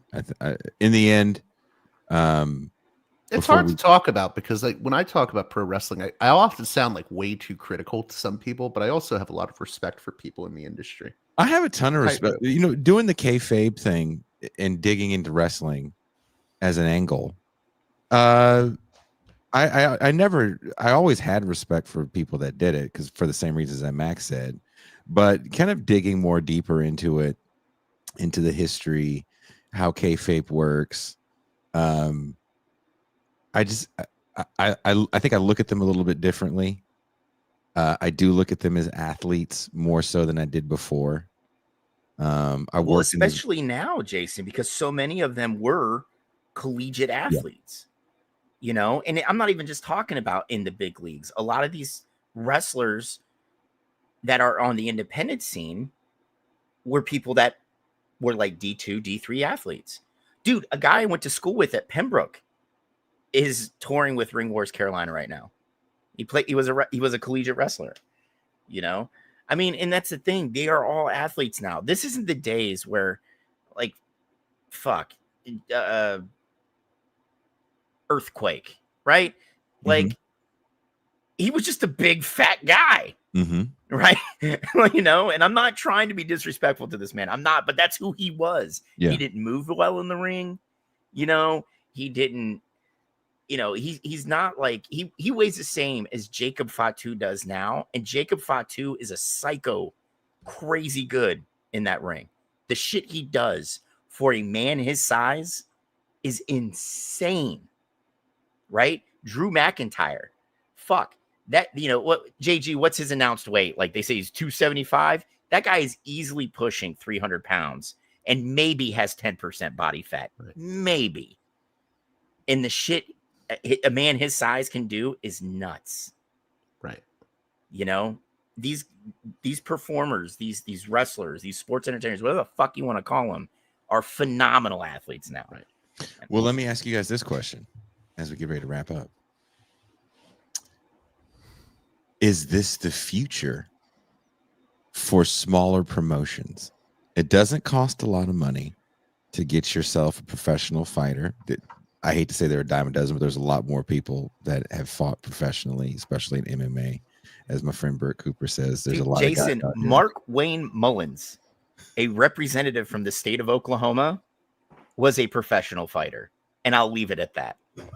So I don't know. I sometimes wonder if the direction is more getting celebrities involved. That actor, Paul Walter Hauser, is a wrestler now.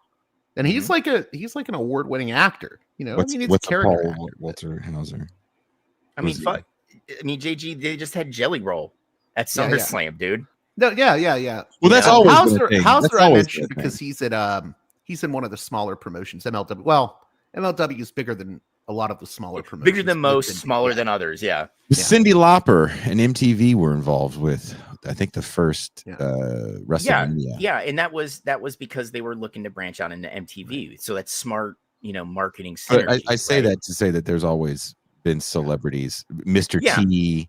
But see, now it's not just like fucking, they pop up, some heat gets generated, and then it's a one-off. Like Jelly Roll was on TV for a month and a half, right? With Randy Orton. I mean, fuck, like him or not, and we all know that I hate both of them. Logan Paul, yeah, right.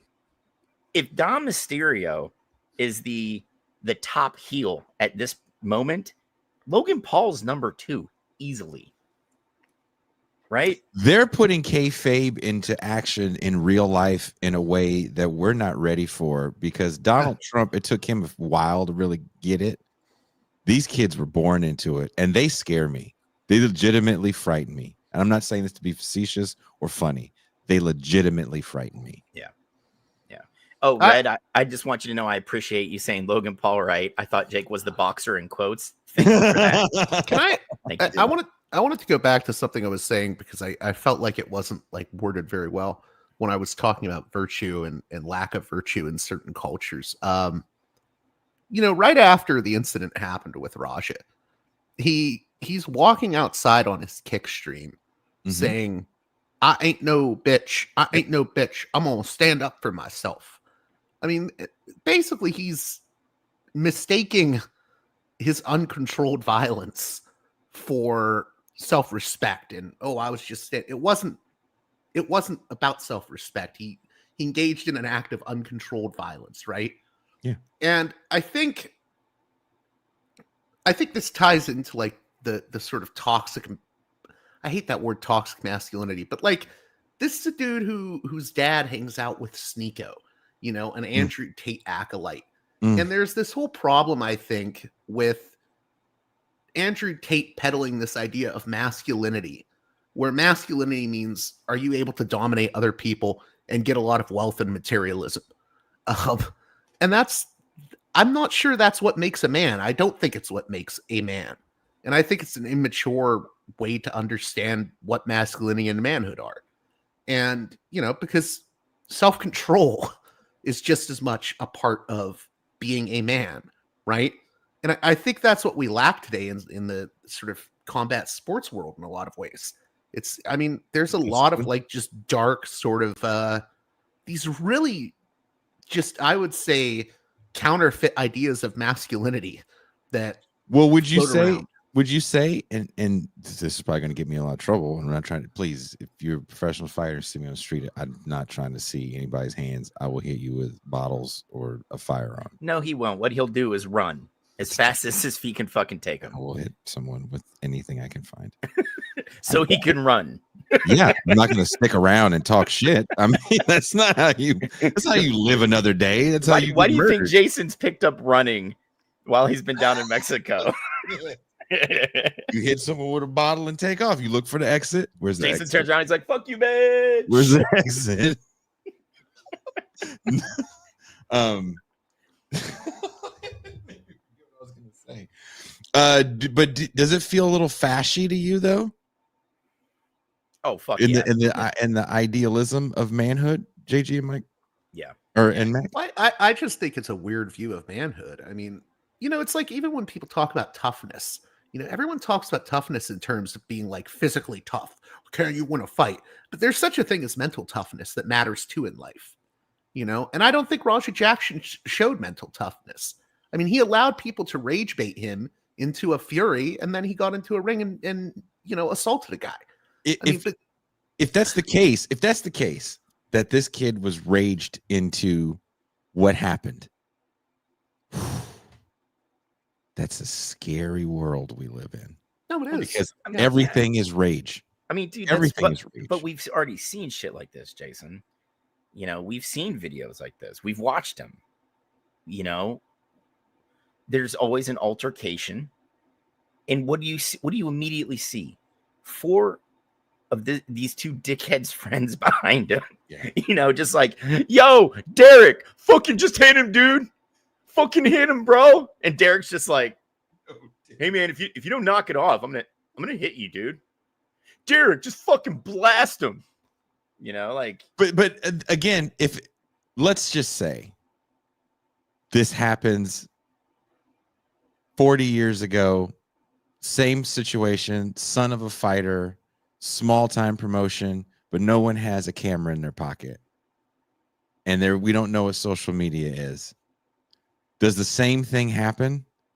Or does the fact that the world is witnessing have a bigger influence than even the people calling them name? Because that's part of that's a question for like a wrestling historian like Dave Meltzer, who would be able to like cite an incident like that from 40 years ago. I mean, JG, like if like correct me if I'm wrong, but like the thing is, you would have had people, probably some of those more illicit types that were promoters at the time, separate them and just immediately go, how do we turn this into an actual cash revenue?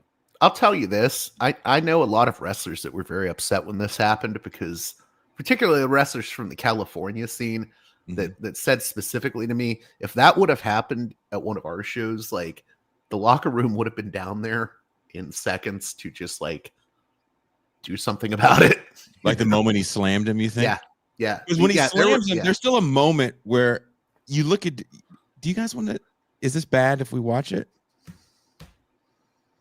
I mean, everybody in chat's already seen it. So no, they have not. This is a fucking lefty show. I mean, it wasn't. Yeah, dude. I was really surprised that the locker room didn't immediately go out when they saw fucking Syco's head bounce off the mat. Right? Like, yeah, because that's happened at shows before where guys will race down to the ring to, you know, that's like a fan jumps in and they get their asses kicked. Yeah, dude. You know, like it goes back to what I was saying though. Like, if you're not trained in this, don't do it, man. Just don't. Because you could, you know, you could fuck somebody up pretty bad, man. You know, it's just, I don't know. You know what's weird, Jason, is I almost wish I believed what you believed, where it like literally was this intricately planned out work. But I because that's like more comforting than the idea that, wow, the level of incompetence on display here and lack of foresight. Yeah, and the thing is, JG, it's like on every level too. It's not every level. If you're sorry to cut you off, if you are Raja's people and you stayed, you are culpable because you have one job if you are his manager, quote unquote. I mean, listen, Kick just had an issue with like a guy literally dying on stream who'd been bullied. Okay, from France. I mean, I'm not sure Kick managers are the most scrupulous people. Yeah, I mean, and it was a Kick manager. I'm assuming that was someone involved with Kick. I don't know. It's not just manager, whether it's like his personal or Kick, right? It's the promoter. It's Syco who decides, okay, I'm going to throw a beer can at someone who's not really initiated into this business. Right? Like, there was a failure on every single level that I think that people more important than us three on this stream right now aren't really talking about enough. You know, like, I get, especially as a small promotion, we want to get our name out there. There's a new streaming thing. Maybe we can get our shows on Kick. Yeah. How can we do that? I understand that line of thought. Okay. What I do not understand, though, is if this is your promotion and it's something that you're actually trying to get off the ground and gain traction, and maybe you become like the next, you know, coming of ECW, right? Like, you were this kind of like forgotten entity, you know, and you pulled yourself up by your bootstraps, and you know, you got important enough to where more important entity bought you out, right? But this isn't how you do it, right? Like, this is not how you do it. And the fact that promoters or business managers on every level weren't just like, guys, this is stupid as shit. And this might actually cost us in the long run. Maybe that's the future. I don't think that's the future. I think if Stu is able to walk, the future is more, let's get more people that we can't control into a situation like this, because this is great heat. Everybody's talking about us. We're in every national news. I watched the big LA news channel did a thing about this because it was so crazy. Here's the incident in question. Okay, hold on. I have to mute it because if we play music. The man who stopped Raja Jackson's brutal assault damn it. out on the incident. What actually happened? My computer. Broken facial bones is from what I'm hearing. Missing teeth. Has no recollection of what happened. Incoherent. And there was other people that could have got involved, but they just stayed by the stage. Let me put it this way. I'm sorry to Stu that the people that said that they were your friends let this happen. I just got done with my... Sorry about that. We have to, because the music that plays, yeah, pull the stream. So this is where the guy is telling them, you're going to sell it. You're going to sell it. And then he apologizes to him. And then dude says it's all good. But how many hours later was it that they actually got into the fight after this? It was like 3 or 4, wasn't it, JG? Before the, post beer can, before the head being folded into the mat. Yes, so it's not like he got hit with the can and then Syco Stu went in to, do his match and then he immediately came out, right? Like, so there was something was going on. This is where it's like, okay, you hurt that man. Yeah. Right. You hurt that man like bad when he did. Yeah, go ahead. Listen, I get where you're coming from, Jason. Like, oh, this could become the new thing. But I do think there's probably a line that was crossed for wrestlers with this. So what I mean is that there's this wrestler, Joey Ryan, right, who's trying to make a comeback now after having like 16 sexual assault allegations against him, right? He's been gone from the industry for 5 years. He's trying to make a comeback. It's not working. Okay. Now, in wrestling, a lot of sexual assault allegations are just swept under the rug. They're like, oh, it was a rat or a groupie. We don't really care. And that's horrible to me. But with Joey Ryan, he's remained blackballed. And there's a reason for that. He wasn't going with outsiders and doing this. He was doing with people in the industry. Now, I think it's bad whether you're an outsider or not. But since he has sexual assault allegations against him by women talent, you don't mess with the talent. You don't mess with the brotherhood. You don't mess with people in the industry. And wrestlers take that very seriously. It's like you don't mess with the fellow carny people. And that's why I don't think you'll be seeing Raja picked up. I hope that makes sense. I mean, it's a very small world. You think he's kind of tainted goods? With pro wrestlers are not going to want to deal with him. Shout out to Daniel Shine for watching the show. Shout out, guys. I can say workers are in fact very angry about all of this. Yeah.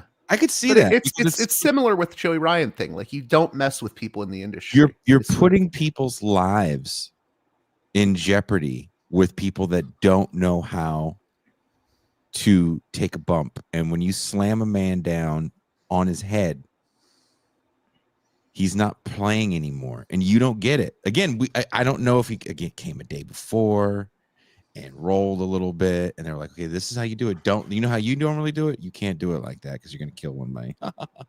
Okay, I'm going to do that.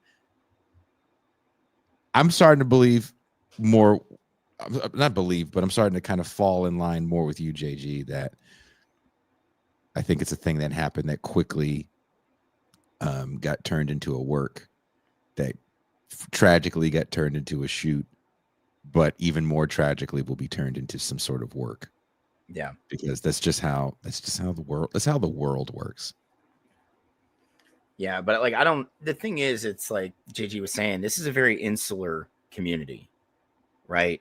Whether you're in the big leagues or at a show or working for a promotion that only draws 10 people every show, right? There's a certain there's a certain sanctity. I mean, to what they do. This is going to sound bad, but like, it's almost like a cult in a weird way, where you're allowed to, in wrestling, I hate to put it this way, but you're allowed to mess with everyone outside of the business, sure, people who aren't workers. Sure. But once you mess with someone inside it, then you have a bullseye on your back. You don't, there's a line you don't cross. Yeah. I mean, dude, we fucking see them every day. They have podcasts. Yeah. Right. Guys like Ryback. Nobody wants to work with that fucker now. Nobody. Daniel says, once he shook Stu's, I'm agreeing with you, Daniel. Once he shook Stu's hand that was buried, getting riled up by a bunch of 12-year-olds calling him a pussy is one of the most ridiculous things I've ever seen. It was attempted murder. I really, really hope that's not what it was, and dude was just trying to play a role very badly. But I'm going to say this one more fucking time, right? Sure. Training is everything. Yes. Doesn't matter what you're doing, right? You could literally be editing the written word. There's training that goes into that so you do it well. Yes. So you make sure that that author or that writer's best work is getting out there, that you're presenting that worker, that writer's work in the best possible light, right? If you don't have training, you don't need to be doing that thing, right? And coming in the day before or the week before or even the month before, you are not prepped, right? You are not prepped to go out and do this, right? And you could tell by the way he picked up Syco Stu, like he wasn't prepped to put him down in such a way where Stu was ready to take that bump, right? His head was all the way back. He dropped him on his fucking head, not his shoulder blades. Like this was. He dumped him like it was a fight. Yeah. I agree with my friend in the chat, Flesh Wound Dan High. I agree. Even if you don't understand wrestling, any sane person realizes over 20 punches to an unconscious man's face can kill them. Yeah. But I think again that goes back to like, look, man, I feel like Raja is a person that has never I'll had push like, back extremely hard on that and say, Okay. I've seen people fall off, jump off willingly 2-story roofs onto tables. I don't know what people are capable and want to do and what they do and bounce back up on, especially if I'm not in that world. Yeah, but we've also seen, you and I grew up in some rough and tumble areas where we seen a dude fucking disappear for months at a time because they took shots to the face like that. I mean, we've seen people get paralyzed on football fields from hits that didn't seem super violent.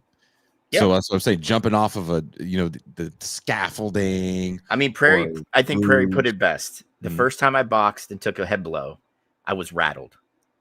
I could hear my ancestors. They spoke Polish, so I think they wanted me to stay away from Catholic women. But regardless, I gave up boxing.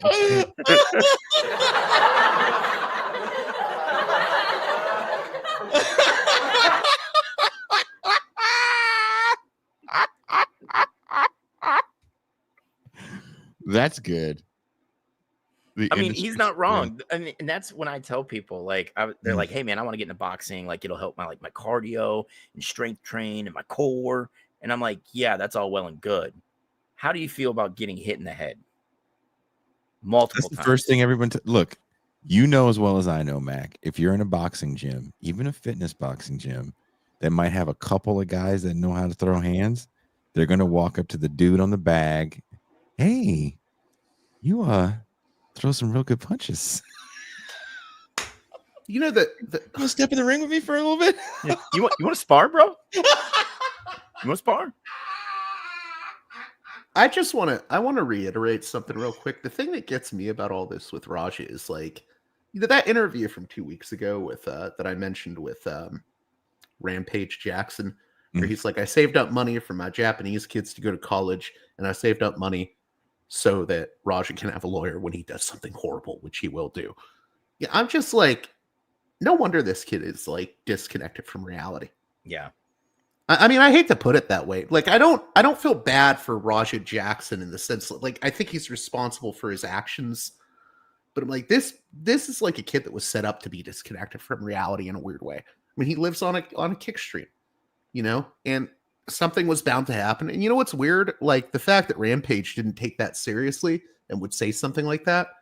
Like, oh, I'm learning up from a kid in advance. Yeah, I feel like his trajectory was set. This should also be a lesson to just anybody. Because again, I think a lot of this heat, kayfabe, all these terminologies, I think really equate to the real world we live in as well. And people are constantly trying to generate heat in online spaces. And if you are reading Twitter,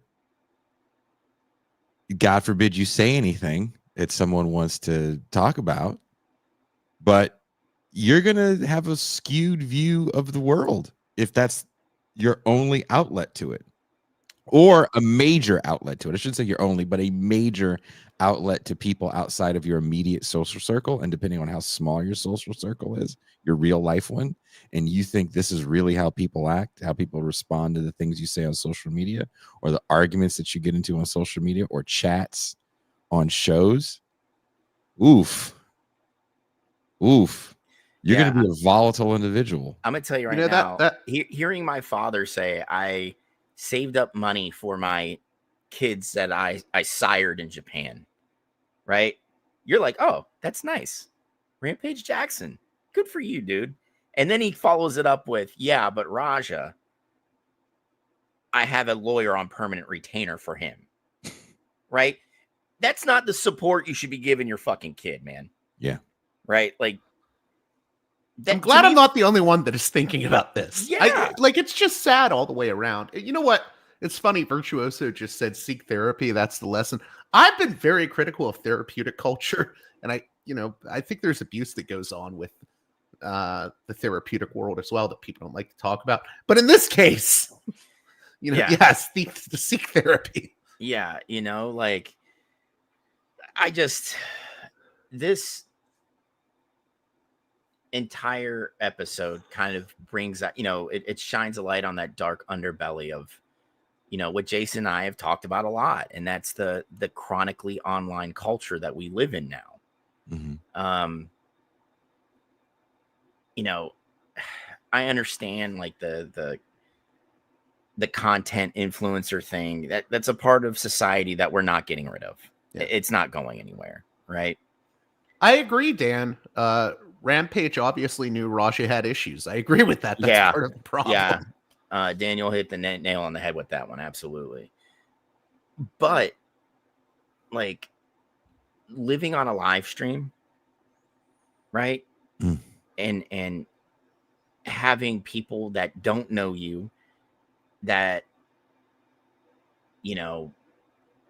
are willing to just needle you constantly and shit talk. And they do it from behind the comfort of a keyboard, thousands of miles away. Like, why would you subject yourself to that? Right? Like, Jason, what I do a show, we do Beyond the Red Zone. I get on a couple other streams during the year. I get some shit talking. It's all well and good, man. I don't give a fuck. I don't know you. You don't like me. I don't care. I'm okay with that kind of interaction. But what I would never, ever fucking do is get a Kick account and just stream my entire life. That leaves me open to that kind of weird parasocial relationship that comes with likes and follows, right? As well as thinking that you have to do something to entertain the masses, so to speak, right? I don't give a fuck if anybody's entertained by me.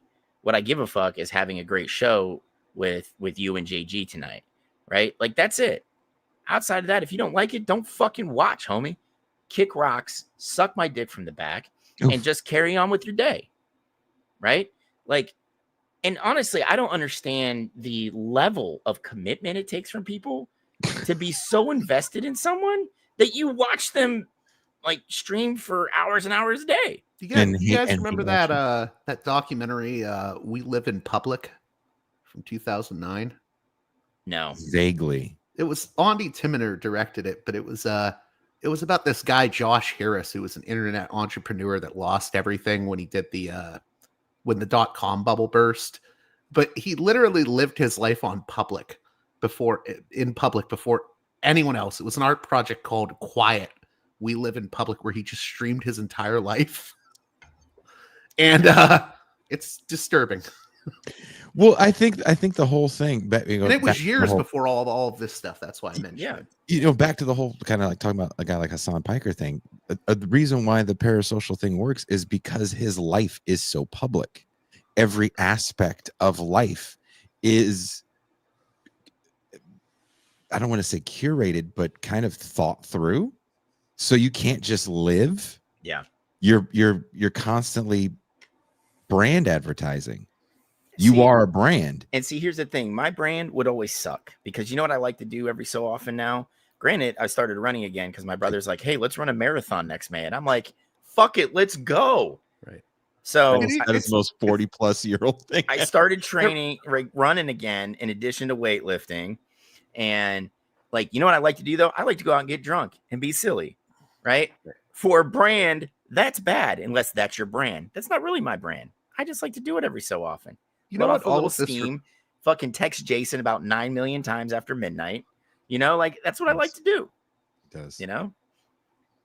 This all reminds me of there's this great joke that the GOAT comedian Doug Stanhope had, where like someone pulled out a cell phone to record his show while he was doing a stand up, and he's like, "Why do you have your cell phone out? Like, why do you have to like tape everything? Can't you just enjoy a show?"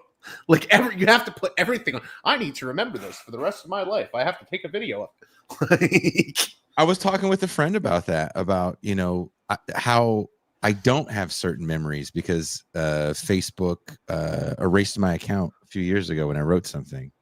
And that sucks because I'm not the biggest picture taker all the time. And I've gotten worse over the years.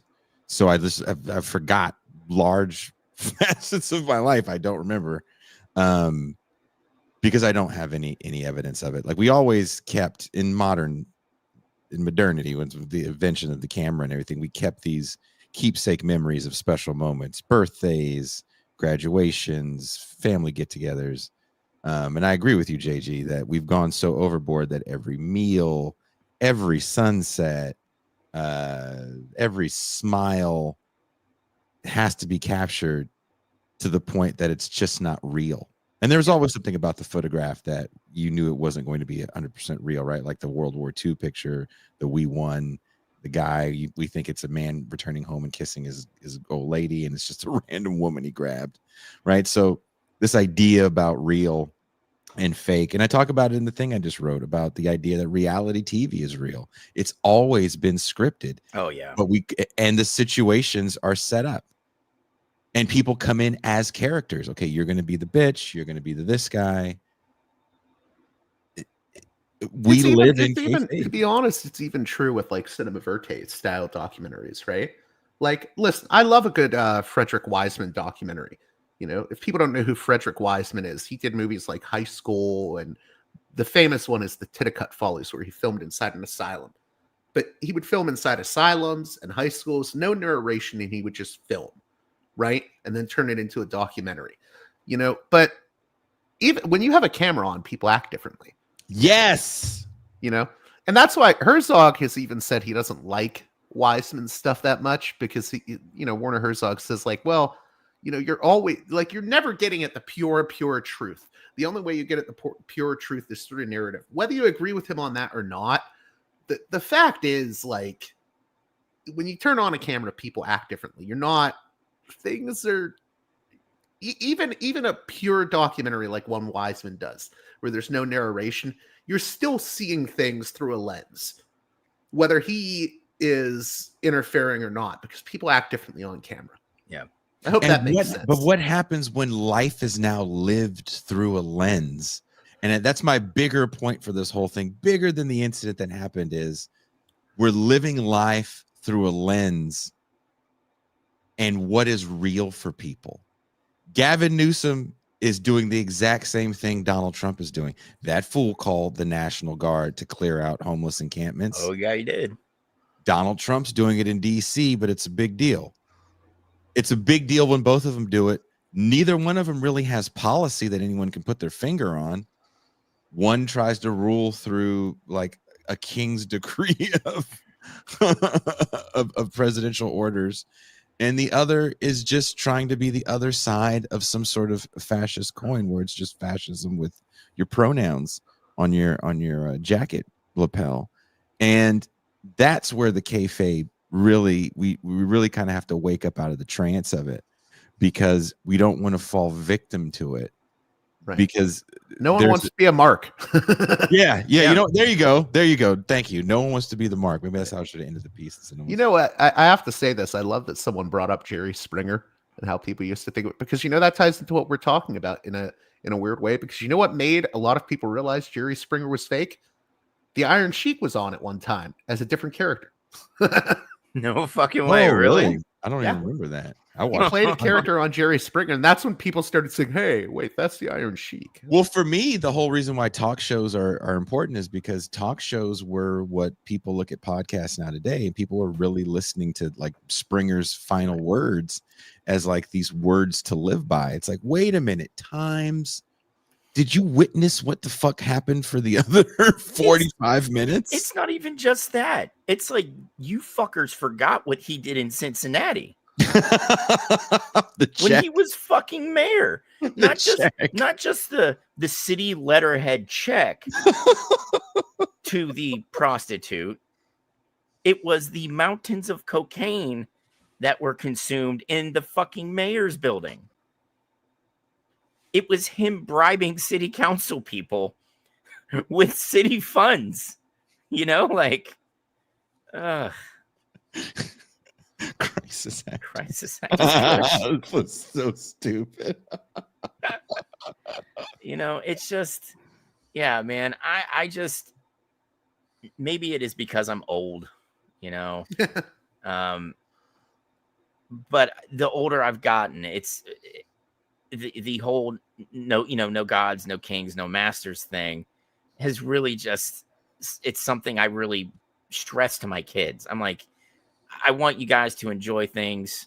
Life sucks. Find something that you can laugh at or enjoy reading or watching, whatever it is, right? But I was like, do not get so wrapped up in these fucking streamers, because at some point they're going to spout lines of bullshit at you that have nothing to do with why you're watching the stream to begin with, and it's true of almost everything, dude. We're seeing it, especially in our neck of the woods, Jason, in sports. Yeah. It's only gotten worse with gambling. Yeah. I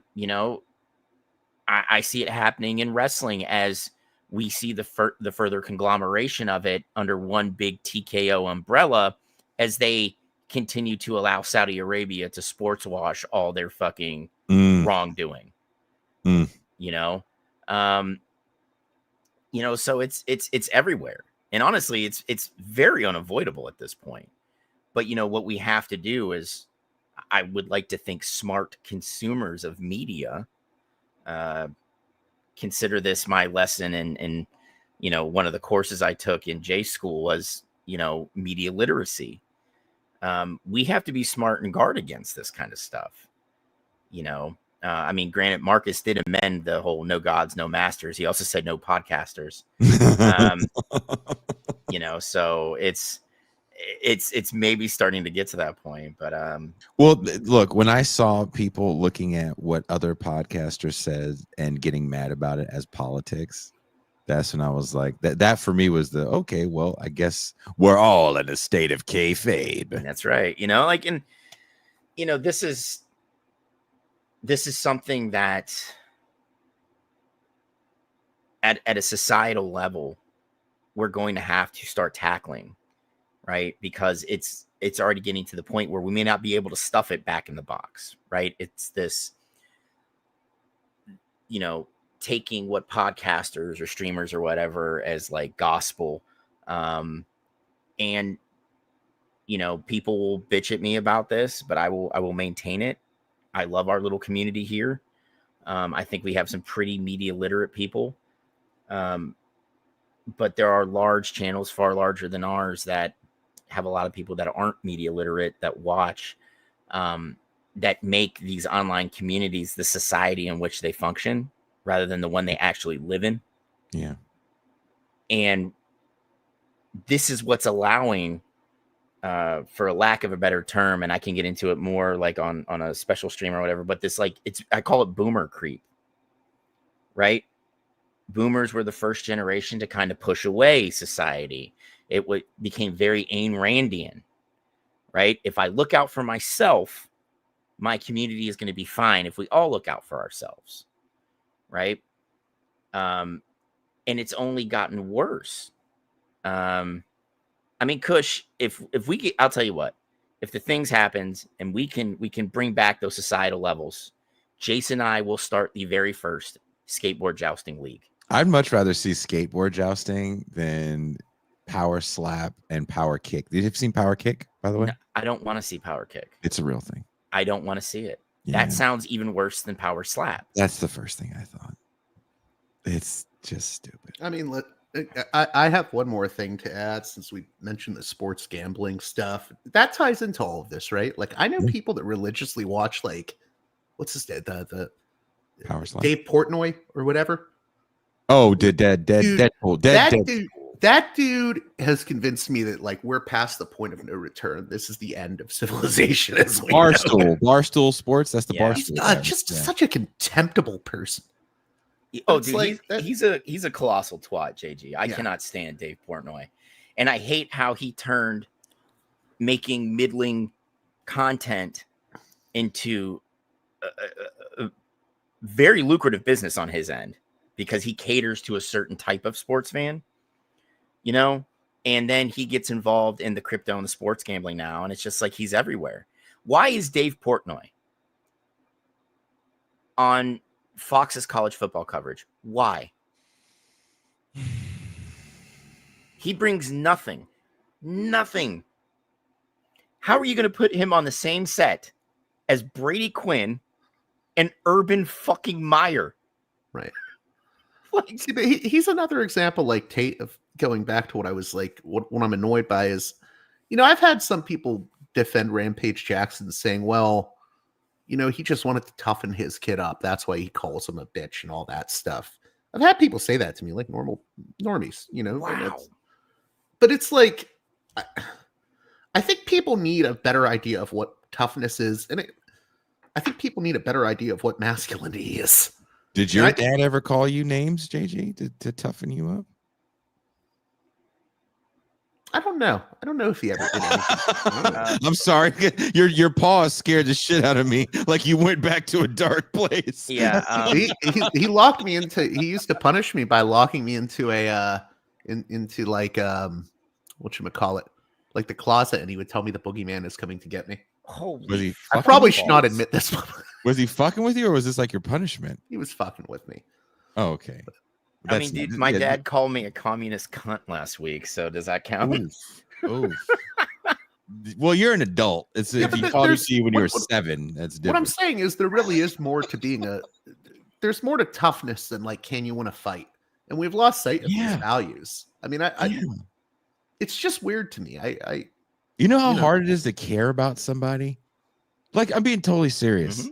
Like, you know how tough it is to have a kid get to a certain age and be mad at you because they're mad at themselves, and then you have to hear them yell at you and you not hit them?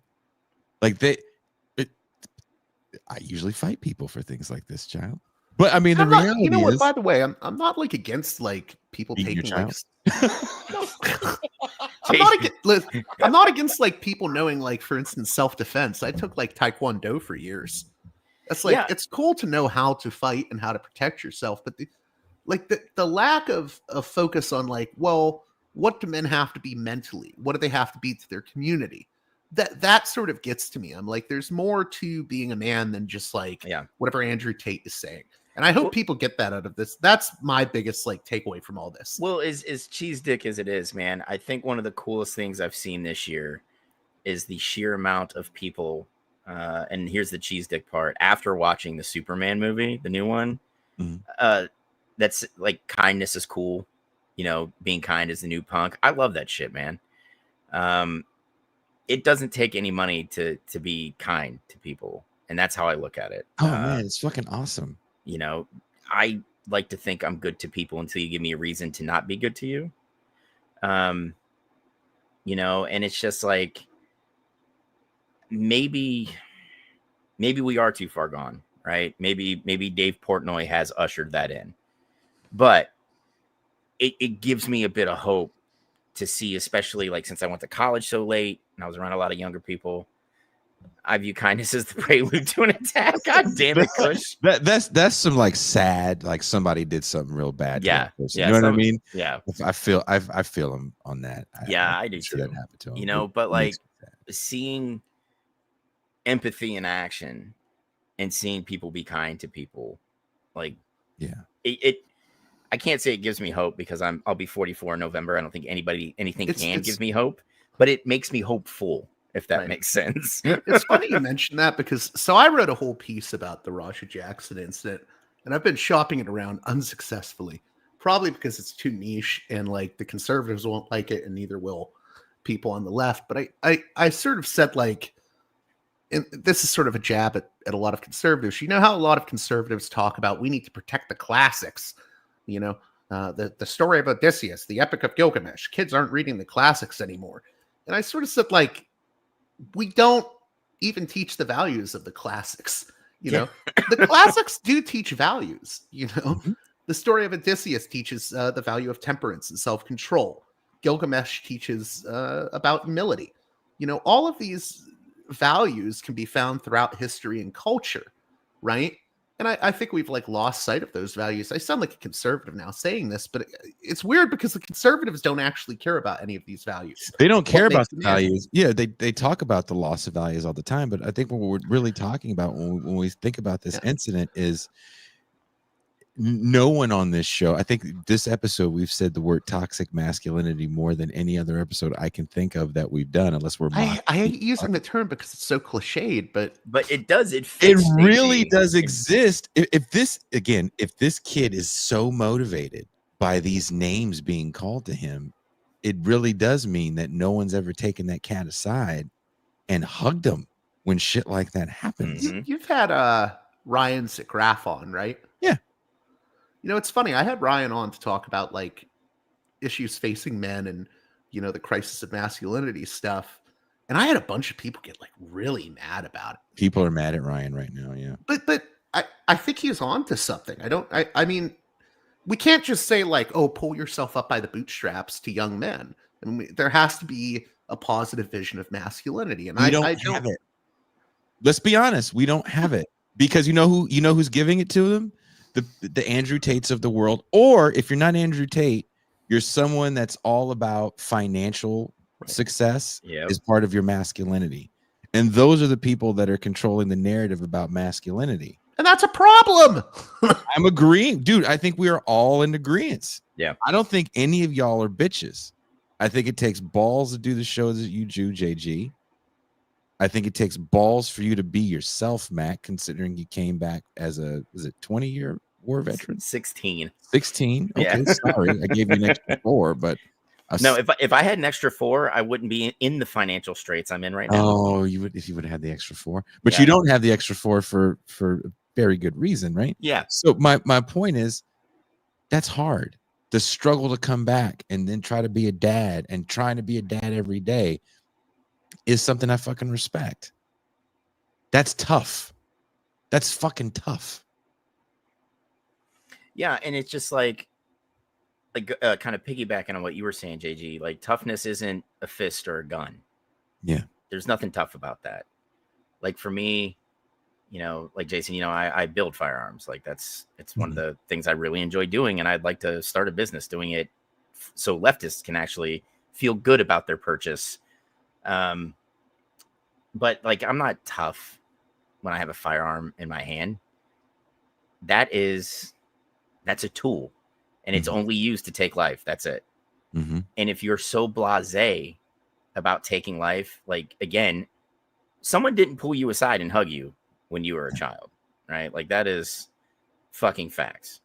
Toughness is being able to shrug off people on the internet calling you a bitch and trying to egg you on, or your buddies, at a gathering.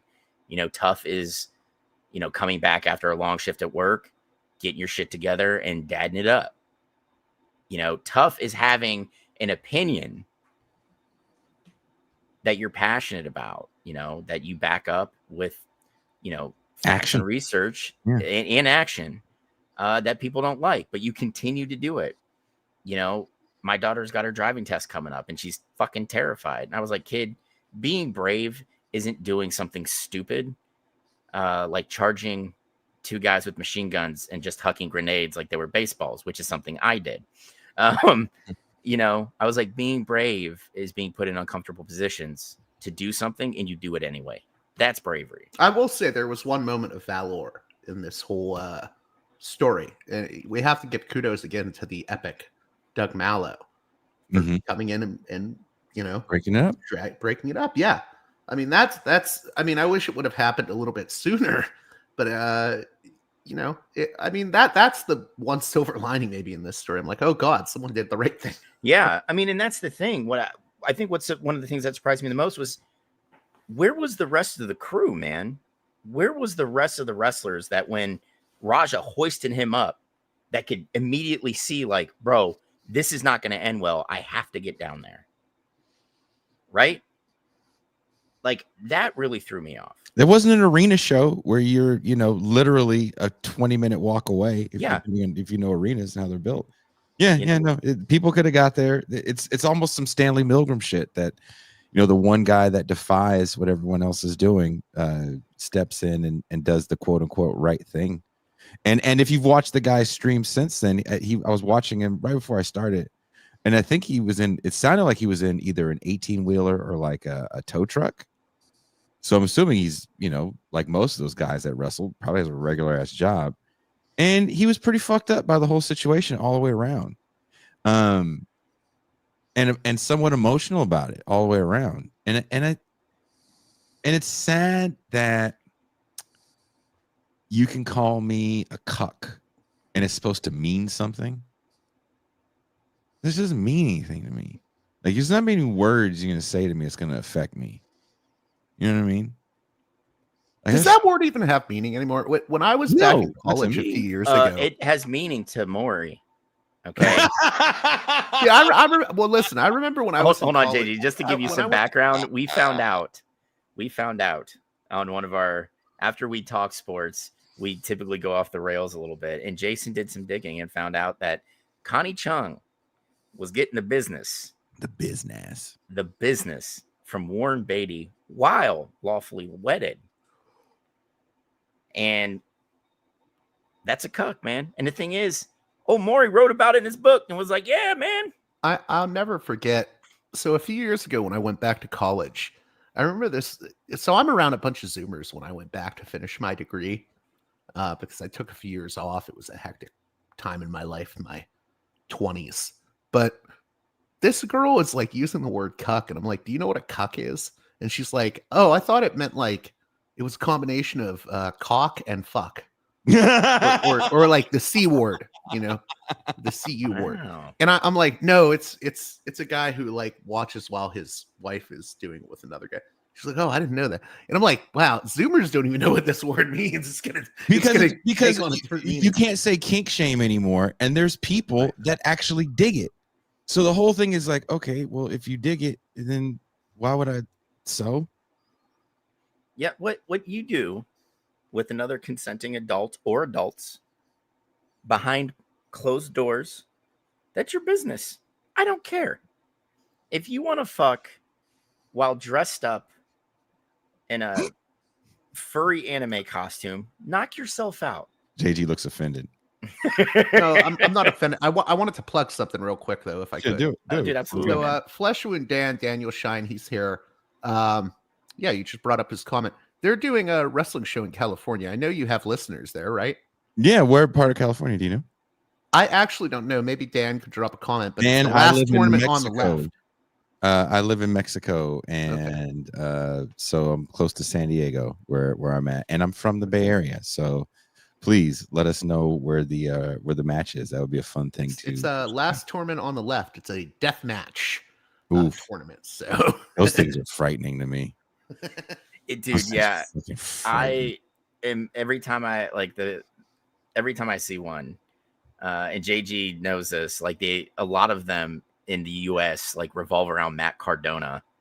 I'm just blown away by the amount that Connor, don't be mean. Last tournament on the left in Hawaiian Gardens near Long Beach. That's where October 11th. There we go. October 11th. There it is. Now you guys know. Last tournament on the left in Hawaiian Gardens outside of Long Beach. There's going to be a death match. If you don't know what a death match is in wrestling, it is bloody. It is messy. And it's one of those, oh my God, oh my God, oh my God. Mm-hmm. The whole thing is, oh my God, oh my God, oh my God. Oh, Drea, that's a champagne room thing. You don't share that on the That's what we're gonna do, Jason. We'll get some minutes together and we'll just have Drea call in and tell us about her ex's foot thing. Or Drea can show, if Drea shows her feet on a movie night stream, you guys got to become patrons.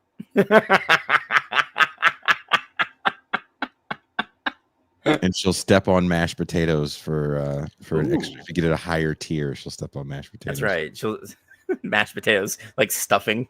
Yeah, just stupid shit that people who if you slap ham to that, I'm not going to your house.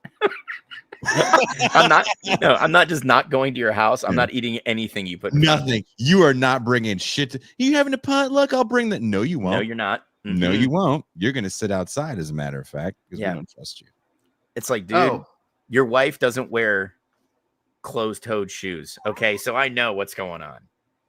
All right, you weirdo. So I have to apologize. I got it wrong earlier. Apparently, it's not a deathmatch tournament. It's a horror movie themed wrestling tournament. Oh, that seems interesting. Which sounds even more awesome. Yeah. Interesting. Okay, they're doing some crazy shit. Hey, Perry just said, well, it looks like you were all uninvited from the cookout.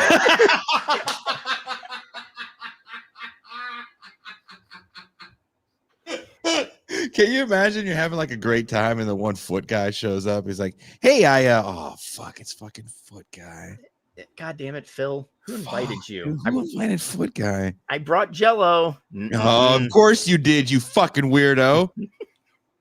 Someone hand him the chips. Don't stick your hand in there. Hand him the chips. Put some in a bowl for him. Yeah, fuck that guy. Hey, is Dana here? In the corner. Take your Jello with you and your bowl of chips. Get the fuck out of here.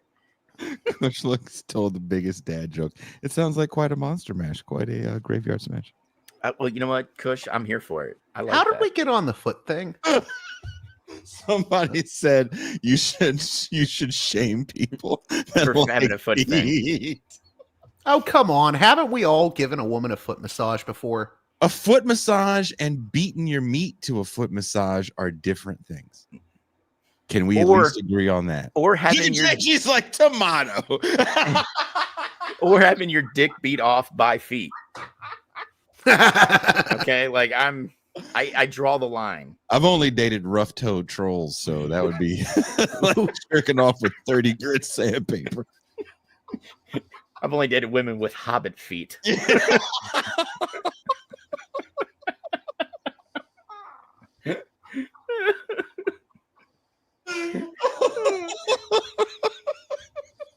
Jason, I have to go. Okay, we all have to go. It's getting late. JG, thank you for joining us. Mac. Of course, JG, it was great meeting you, man. Hey, Jason, maybe we can get Dan on to talk about that last tournament on the left before the 11th. Yeah, we definitely have to open that. Awesome. Yes, I'm definitely doing. Definitely. Okay. It sounds like something hella fun. And we are out.